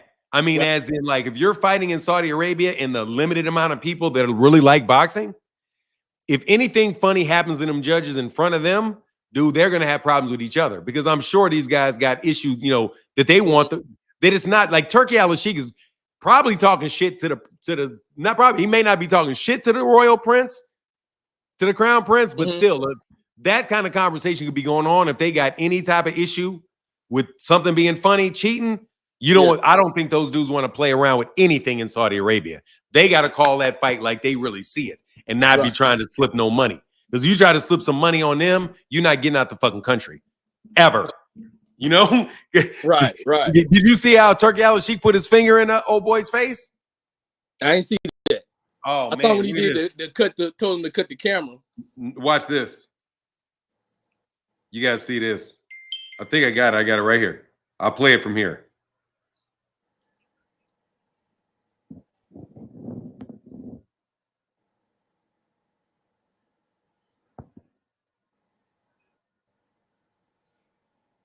See that? Yeah, you talking shit to Bivol.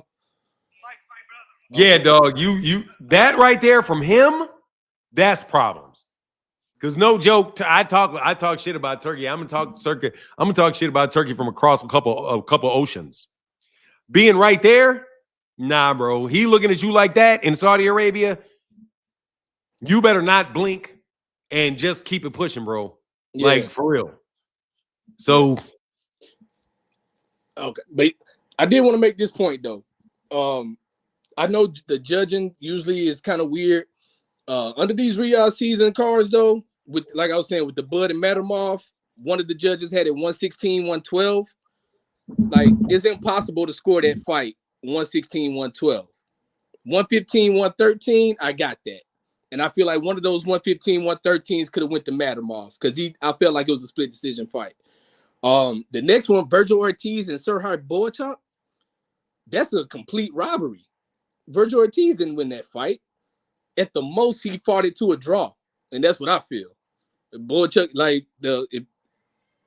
I can't hear you, bro. I think it was a pretty close fight. Yeah, I feel like it could have been a draw. If anybody had to win it, it was Boachuk. I don't think Ortiz did enough to win that fight. So I feel like that was off, period. And then, yeah, man. But the thing is, bro, this is what I try to keep in mind.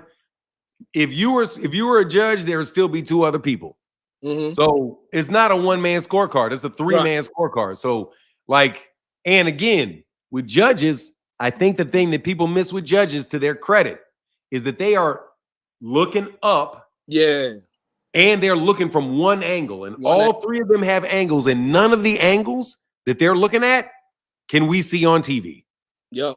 That we don't see we don't even see the fight the same way they see it. So when you're ringside, because if you've been ringside to a boxing match, no. Okay, so a pro boxing match, if you're ringside, you'll be surprised at the sweat that flies off their heads when somebody hits you with a jab just like this. Mm-hmm. Like you can really see it. So when we see like those combination punches that get run off, Like on TV, it doesn't look like they're doing anything.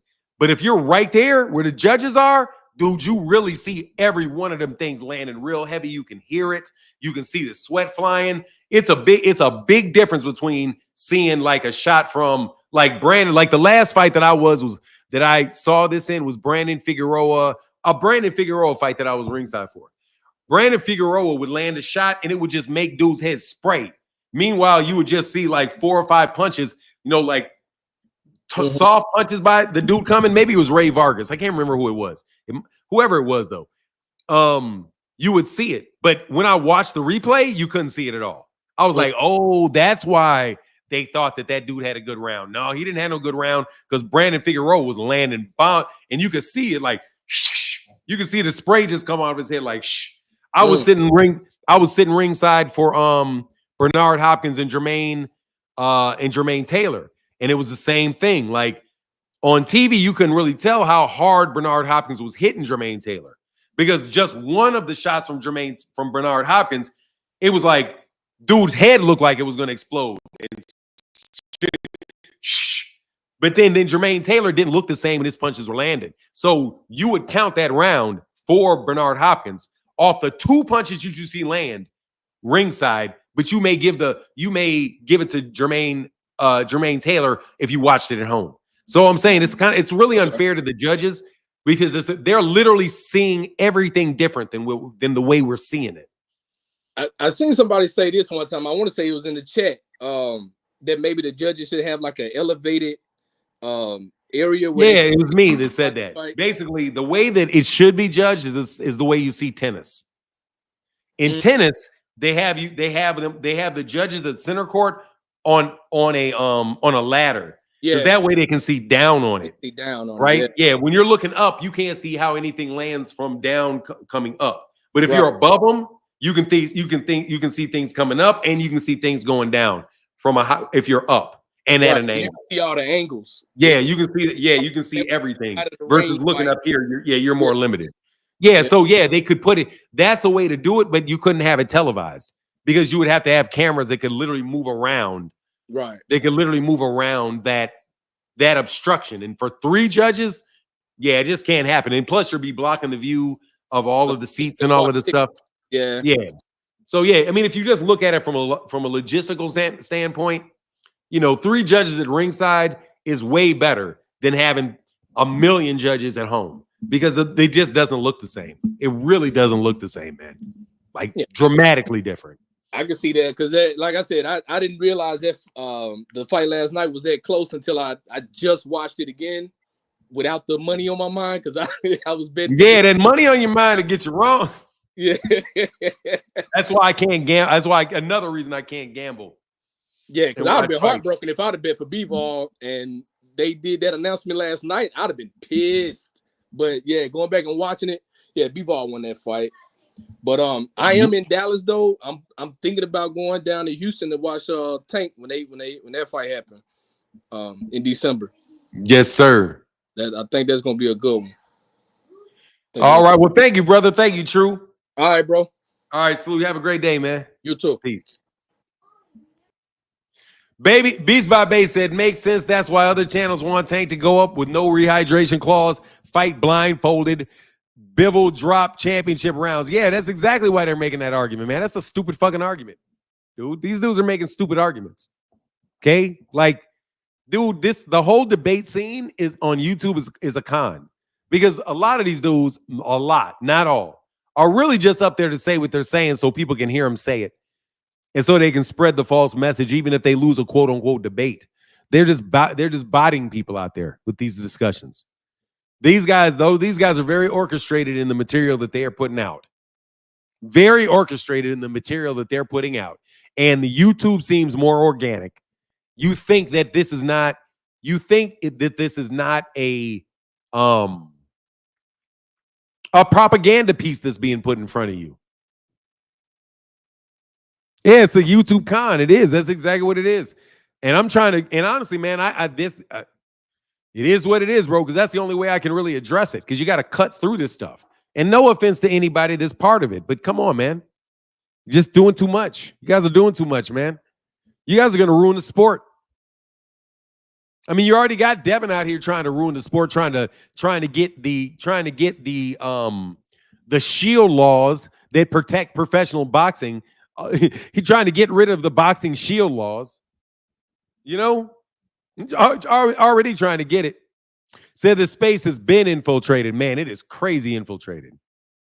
But guess what? Since it's fake, we know where the real is. That's the thing where I'm sitting back like, yeah, we know you're fake now.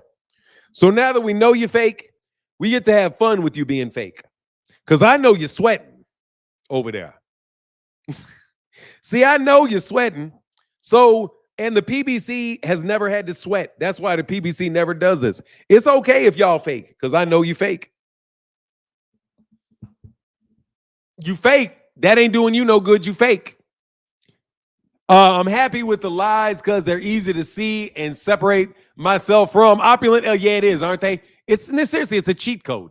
Everybody should be a fact checker and seriously, man, I'm going to tell you right now. Does anybody want to know the most wide open lane to make money in YouTube boxing right now? I can tell you what it is. The most wide open lane. I'm out of coffee. Now I'm out of coffee. I'll admit when I'm out of coffee. You can cry all day long. The judges made up their mind. Yeah, they did. Hit that link, though. Yep, we definitely wouldn't have had Fury and Ngannou and AJ if it wasn't for Turkey. We'd be all right. Francis Ngannou in 2 fights made more than Shakur's entire career. David Toussaint right back at it. Back with the hate, man. I'm not allowing it. What are you talking about, 2 Cent? What's the question? What is the question, Mark? 2 Cent? It's like 2 Cent know how hard it is. Bro, it's tough, man. I'm telling you, it's tough. Dude, the Carmel Moten fight, no, but I did see the replay where he knocked him out. For now, the dudes I watched the fight with didn't even know who the main event fighters were, let alone Obadiah or whatever his name is. Of course, man, we're nobody watching that. Though, seriously, man, you can literally be the best YouTube channel. You can be the biggest YouTube channel in boxing, period, and you're not going to do those numbers. I'm just telling you. You can literally be the biggest YouTube channel, biggest YouTube boxing channel. If you're an American-based channel, you will never do 5,000-10,000 views a video. 5,000-10,000 views consistently on throughout a live stream for a Jai Opetaia fight in the United States. It's not going to happen. For the headline of that particular card was Frazier Clark versus Fabio Warbly, bro. The open space for boxing content really is criticism of YouTube channels. It's fact-checking YouTube channels. It's fact-checking YouTube channels. That really is the most open space. Because these guys are lying, they're lying through the rugs. They're lying through their lips. I mean, for real. They're lying. This shit is open. Trust me. It's open. It's wide open. There's been several people that have literally exposed YouTube channels and dragged them all the way to the ground. I'm telling you, if you really want to do videos about people lying. You know what it's called? It's called, what do you call reaction videos. Dude, it's called a reaction video. People do reaction videos all the time. The most open way to make money in YouTube boxing right now is reaction videos on YouTube boxing channels lying. Because I'm telling you, you got content for days. Now, I would argue that you need to make it on telling the truth and don't go too far with it. But same time, bro, these guys are not real, bro. Fact checking these dudes. All these dudes need to be fact checked, bro. Dude, when I did the fact checking, I'll tell you who I did fact checking on, bro. I did fact checking on Tariq Nasheed. Bro, I don't even want to talk about Tariq Nasheed ever in life, bro. Fact checking him. Okay? Fact checking Umar Johnson. Fact checking a lot of people, bro. Oh, dog, you can do that shit all day. You can do that shit all day. I'm telling you. Not that they're bad people, just because people half understand things. Sometimes they just won't understand things at all. And they'll tell you things they don't understand. You got people out here reading contracts, bro. I'm telling you, anybody that said that they were writing contracts and doing this, and man, come on, man. It's called breaking news. What's good is you funny. I'm just telling you, that's what it is. That's the most open lane. And I can tell you people that are making money doing it. KO Boxing is killing it. KO Boxing is killing it, bro. KO Boxing may be the #1 dude that I'm talking about in the boxing space. That is like, you know what? I can just sit here and literally fact check your ass for hours. KO Boxing literally fact checks people for hours. Like, I mean, it's serious. That's a wonderful niche because you always got content. All you got to do is sit out there and look at me like, what's this nigga lying about today? Dude, I do that every morning. Just so you know my morning wake-up routine, I literally do this. I'm like, man, let me see what these niggas is lying about. Like, and when I'm saying this, I mean it like this. Like, I got a checklist. I'll be like, watch this. Watch this. Hold on. Where's my pen? I'll write down in my notebook. All right, this is YouTube boxing, bro. To do a YouTube video, this is what I do. I say, okay, let me check first the reliable sources. I do this. This is how you got to do it. I'm going to tell you how to research a YouTube boxing topic. The first thing that I do is I say, 1, let me check the legit sources. Legit sources. So I'll check Dan Rayfield. Shout out to Dan Rayfield. So I'll check out Dan. I will check out Mike Benson. Then I will go from Mike Benson to Shava, ESPN Shava. Now watch this. After that, if I want to hear some interesting thoughts and to see if some shit is some bullshit or not, I'll go look up I'll say, what is Paul Magno talking about today? So I'll go to Paul Magno. Because if Paul Magno say it, if it's on some bullshit, Paul Magno is going to say it's some bullshit in no uncertain terms. So I'll go to Paul Magno. Okay, so say I do that, right? And then I'll go to, let me see if anybody was on tape. So I'll go to, and if there's any good interviews. So I'll go to Mill City Boxing. So I'll go check out my guy, Mill City. I'll go check out YSM Sports Media. I'll check out Fight Hype. And then after I check out Fight Hype, I'll check out Fight Hub. And after I check out Fight Hub, I might go out and see if Ellie got something, you know, I'll do that type of shit. And then guess what I'll do? After that, I will have a specific list of topics that I'm interested in, and I will research to see if anything happened on those topics. After that, guess what I do? I have a specific session set aside that says, let me to see what these niggas is lying about. Because for real, I will go see, okay, I know for sure these Negroes is going to be lying. So what lies did they tell? And it's going to take a while to go through that. So first of all, I'll check my DMs because somebody done sent me that bullshit already. So I check my DMs. Did anybody see any bullshit? I'll go watch the bullshit, and then I know all the bullshit. So right around, I would say, I'm done with that about 5:30 in the morning. I get done with that about 5:30 in the morning. Okay? That process takes me about an hour or something, 2 hours, and then I'll watch the news for the rest of the day, bro. I just want to let you know that I have a liars list because I know they're going to lie. So I want to know what lie they're going to tell. And I already told you this. I can go to any point in their video and they will be lying. It doesn't matter what point in the video. I would just say, okay, if I want to see if this person's lying today, let me just go to the live stream or let me go to the video and let me point to let me just put my tab at minute 15 minutes and 30 seconds and see how long it takes me to run into a lie. I will run into a lie within 15, 20 seconds without doubt. So there you go. I got material for the day. Because I know the facts and they're the lies. I know the lie. Now I know the facts Now I know the lies, and now I can sit back and think about what I think. It's like taking candy from a baby. Exactly, bro. You put it anywhere in that bitch, Claymore ain't gonna be lying.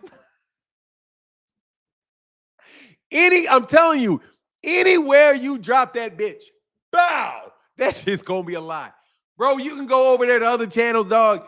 Some other ones, other than the ones you think I'm talking about, man, you put that shit right there, they're gonna be lying right there. Right at minute. What minute you want me to predict it? Go to minute, I promise you, go to minute 33 minutes, 46.13 seconds. Them Negroes gonna be lying right there.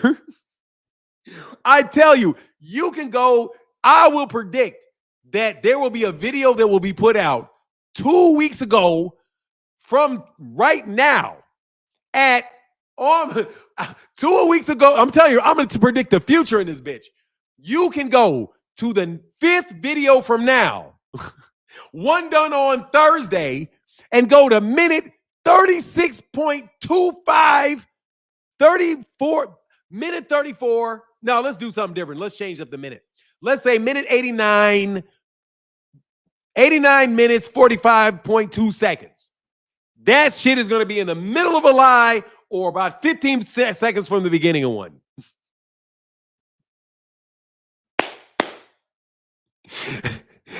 Without a doubt, bro. And that shit you can do that shit for some shit that's coming out from Bill Weeks. Dude, you think me and shout out to Big Dog Willie, bro. Big Dog Willie held a let me tell you something. This is how much these Negroes lie. Listen, hey, shout out to everybody on Twitter. Let me put you down on these on these YouTube dudes on Twitter. This is how much they lie on YouTube. That oh, hold on. It's like hitting water with a rock while throwing it at the ocean. What's that? Anyway, I'm just telling you, bro, they lie like rugs without any shame all day. They don't care. It's a machine. Do not believe any news coming out of YouTube. If you truly, truly, truly want to know some news and wonder whether it's legitimately sound, dog, wait for Dan Rayfield to say something about it. Wait for Mike Benson to retweet it, then go check it out after Mike Benson retweets it. And or read, that type of stuff, man. They just like they started saying Tank Duck Connor Ben. I was trying to stay away from blatant dumb shit. I'm about to start making content about it. Bro, you should you have to capitalize on it, 2 Cent, for real. Light they ass up, 2 Cent. I light people up at the earliest. Let me tell you something, 2 Cent, I'm always looking for somebody to light up over lying. Speaking of lighting up on somebody for lying. Yo, what's up, man? Good morning. How you doing, bro? Bro, I am so happy that the Turki Alalshikh was not able to rob me of $20. What say you about that $20 that Turki Alalshikh tried to sucker me out of? Come on, man. No, seriously, what say you? I don't know what say you. What say you? What you say? What say you?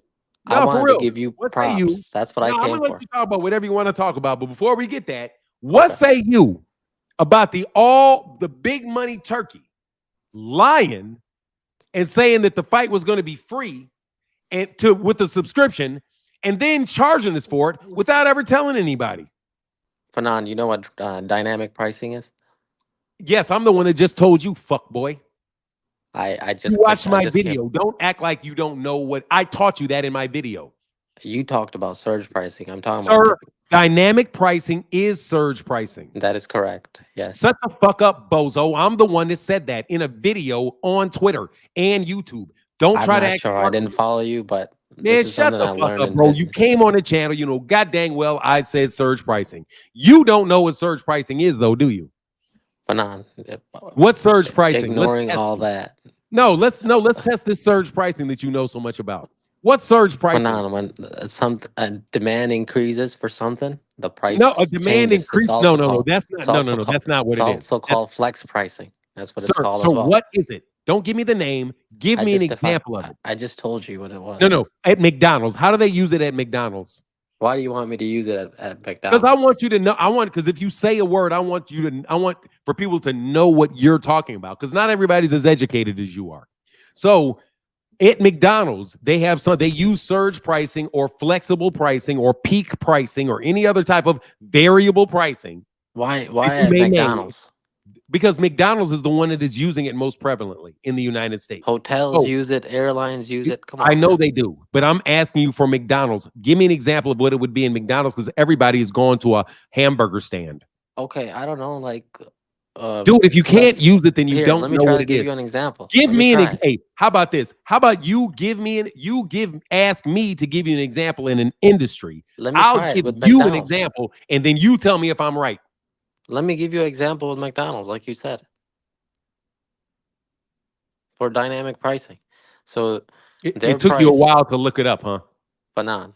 It's basic. You change your price based off of the needs of the customer. Or when there's a lot of need, then you change the price. No, So not you need. just make not need. Wrong demand. word. Thank you. Because You're trying to confuse me, brother. Sir, young sir. Banan, you're smarter than me. Sir, I accept sir, a need is not a demand. You speak English as a second language. You're smarter than me. I've already Sir, no. I just speak English better than you. You used the wrong word. You said need. It's not need. It's demand. It's a difference. That's correct. Yeah. Okay, so if I'm speaking your native tongue and you tell me how to repronounce a word and to use the right word with the right meaning, I would listen to you. I would verify and listen to you. I am telling you, it is not need. It's called demand. That's a difference. Yes, that's correct. I'm with you. I get it. Okay, but do you know why? So give me an example of it. How do they use it specifically at McDonald's? Well, for example, like they have their McDonald's app, right? So they offer better deals on the app because no, because that's not. Nope, you're not. You're wrong. Let me tell you what it is. Okay, you give me. I don't want to miseducate anybody because that's not what it is. Go ahead. Surge pricing is if you have a price for an item, and say at 8 o'clock in the morning, people want egg McMuffins at 8 o'clock in the morning. Yes. So they're going to charge you a lot of money they're going to charge you more money for an egg McMuffin during the early hours, right? Yes. Than they would during the afternoon. 100%. So you don't know this because you don't act like you know. You're absolutely right. Sir, I'm agreeing with you. Don't act like you know. You don't even know if I'm right. I could tell you some shit wrong and you wouldn't know. Go ahead, bro. Okay? Don't fake like you know this. Otherwise, you could have used this example. You were not able to use this example. This is common so we sense, will conclude, bro, but okay. Sir, go ahead. Use the example of McDonald's then. Fanon, you're just using it right now. No, so complete it then. Do you think somebody wants to buy a fish meal at 10 a.m. in the morning? Dude, I'm asking you to give me surge pricing. Let me dynamic pricing. The word is pricing. Let me follow up on what you Sir, it is a dynamic price. The price changes depending on the demand. And that could be in the time of day. So if you're selling something for a egg McMuffin and you don't want to run out of the egg McMuffins, you charge more to discourage people from buying it and to get people to have, more money and more profit for the ones that you sell. But you're going to lower it during times where people aren't really going to buy it and kind of give somebody a benefit for buying it during that time. So really, in McDonald's, when you have surge pricing, there is a way for people to take advantage of it. If I want surge pricing for a hamburger and I know that I'm going to buy it, that I'm going to eat it in the afternoon, I can actually go there and buy it at a lower price in the afternoon and then eat it at a time where it would have cost me more. So that actually dynamic pricing isn't really bad if the consumer is knowledgeable of it and they are able to then take advantage of that price fluctuation. Similar to how people buy clothes. Many people don't buy clothes they buy winter clothes in the summer because it's lower. The prices are lower. So I'm going to buy all my winter clothes in the summer. That's how black folk do it. We have surge buying. When we say, do it too. Great. Yeah. So that's what surge pricing is. Surge pricing is recognizing that the supply and demand. You cannot apply that to a pay-per-view event because you're never giving anybody unless you're giving them opportunity to buy it at an earlier price earlier.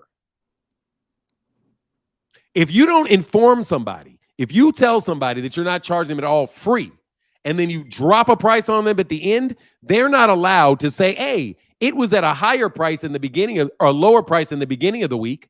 But now that the demand is increasing in boxing towards the end of the week, now I'm going to raise the price. But the problem is boxing doesn't work like that. Everybody is demanding that fight and buying that fight when it actually happens that morning. So you're not changing it based on demand. You know the demand is going to be there. So why are you charging a different price earlier in the week? No, you have to have a stable price for something like that. Unless you're going to give them lower prices during the week. And he never offered lower prices during the week. You can't buy free. All he did is say it was free. That is a lower price. But guess what? You can't buy anything for free. If he would have said use dynamic pricing truly in the right way, he would have said it's Monday. You can get it for $5 if you buy it now. But if you buy it on Friday, it's going to cost you. We're going to have to raise the price to $20 because we know the demand is going to be more. But there's also something else. You can't use demand with something like pay-per-view because pay-per-views, they can sell as many as available. There's no demand. There's no shortage of the number of TVs you can pub it into. So it's not like you're trying to do that so that you can actually, you can save your supply. Where you're like, hold on, man, everybody wants to buy them, so I need to raise the price so the people that really want it get them. That's not the case when you're actually just doing a pay-per-view and you have a price where literally it can be bought on 4 or 5 phones in the same house. So no, that's not the proper business situation to apply dynamic pricing. That's why I brought up the issue, sir, and you didn't, because you don't understand surge pricing. And why you would do it, when it is used, and what benefit it offers to the consumer and the producer. It can work both ways. What he did was just fucking rip me off and try to triple charge me. I appreciate you speaking on it. I'm not going to challenge you. Because I'm not done speaking on it. I'm not going to you're trying to wrap that shit up. No, I'm not done. Yeah, I'm not wrapping that shit up yet. No. Well, let me tell you then. I'm not done. So don't try to get me to wrap this shit up. Because I'll talk to you about boxing, but I'm not about to wrap this shit up until I'm done. Oh, for sure. The fact of the matter is, what Turki Alalshikh and DAZN did was a classic bait and switch. Just like DAZN did when they got me to sign up for a membership for $5, and then before you know it, it's 30. And then there's pay-per-views. And not only there are pay-per-views, there's pay-per-views with commercials. So they are just leading us by the nose, like I told you from the beginning, King. Now that I've gotten that off my chest, what would you like to talk about? Oh, I appreciate that. Well, thank you for the knowledge on that topic. But moving on from that, I wanted to give you props on the fight call last night. Man, that was an amazing call. I mean, I was rocking with Artur Beterbiev. I thought it was either a draw or it could have went either way. But your reaction to him winning and all that. Fuck out of here, dog. You ain't sneak dissing me, Holmes. You thought I was going to give you any more amount of time to set up some fucking insult about me calling the fight and being happy for Beterbiev? So that you can then tell me that I was being biased and tribe-based?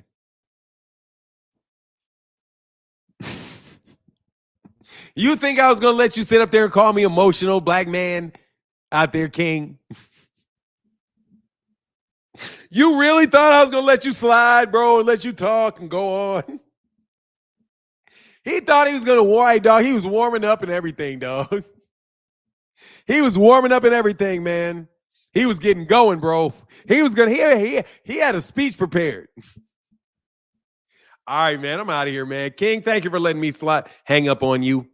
And I'm going to get up out of here. Y'all have a wonderful day. Thank you. Hold on one second, man. Make sure I thanked everybody in the super thanks in the Cash App. Thank y'all for supporting the channel, bro, during this slow time. And I'm for real, man. I got to repay you guys with a little bit of the truth. I am going to try to help you guys out, though. For real. You small channels, no joke. You guys need to call shit out. You need to, like, for real. Fact checking is the way to go, bro. Because the truth of the matter is it's going to be so hard for you guys to crack the surface with all this, with everybody getting drowned out. Because they're putting so much shit that it's literally drowning everybody else out about boxing. And the only way that you're going to get up is really is to call out all of the stuff that's not that people lie about. It really is the case. But you got to pick and choose, bro. I just think it's so saturated that you got to really have a crew. You just got to fuck with the crew too. David Sustain, what up, man? Jeep Red Boy. All right, one more. Come on, one more caller, man. Can I get one more friendly person?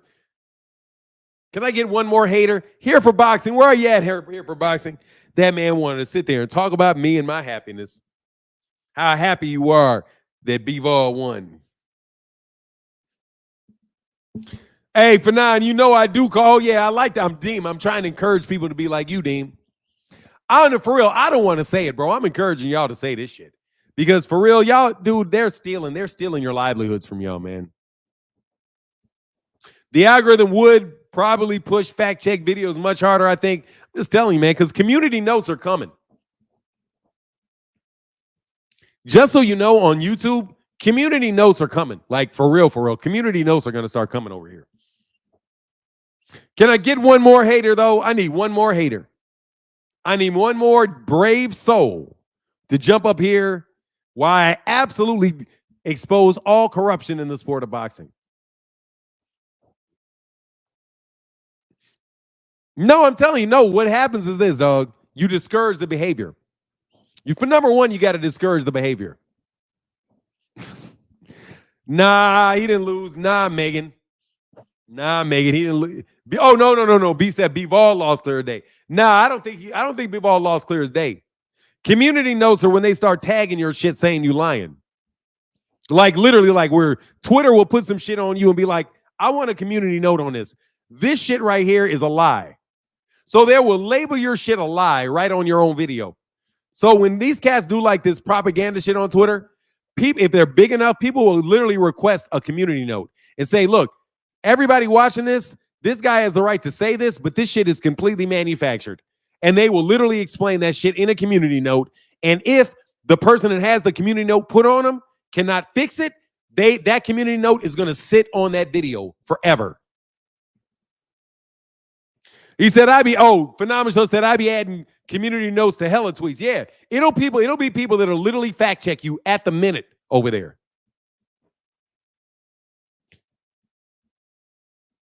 Breaking news, source say Fanon is about to end this live chat. Also, let's lie. Exactly. I'm trying to tell you, they're going to hit these dudes with community notes pretty soon, bro. Trying to tell you, they're going to hit you with some community notes pretty soon with this lie, all this bullshit you're doing. And all that automated shit, trying to steal people's careers, man.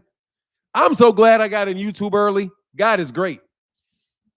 But no joke, bro. Cats is trying to cheat their way to the top, man. Anyway, and discourage you, bro, because it ain't that much money in this. Well, at least not the way I'm doing it anyway. But I'm blessed. Is there anybody else want to holler at me, man? If not, put a 1 in the chat, bro, if y'all like the chat. Really. We did 3 hours. If we can have several thousand people in here on a Sunday morning talking about a fight that really nobody cared that much about, bro. This is what boxing is right here. Just so you guys know, you know that if you are a real boxing content creator, you're being honest, you're being straightforward. You know that the fighters are the attraction and not the person talking about the fight. Okay? The fighter is always the attraction, and it is really never the person talking about the fight. So if the fighter is not something that people want to see, brother, you better believe those people are not coming to listen to you. Okay? It's just what it is. That's called supply and demand. But anyway, with that, y'all have a wonderful day. I'm glad you enjoyed it. And I'll holler at y'all tomorrow morning as we grind and we work. Hold on one second, though. Let me check this support box. Thank you very much. Somebody might have done that. Oh, yes. Oh, no. Thank you so much, Ralph Chestnut. I think Ralph Chestnut was the only support today on the Cash App. Thank you guys very much. And with that, I'm out. Salute and deuces.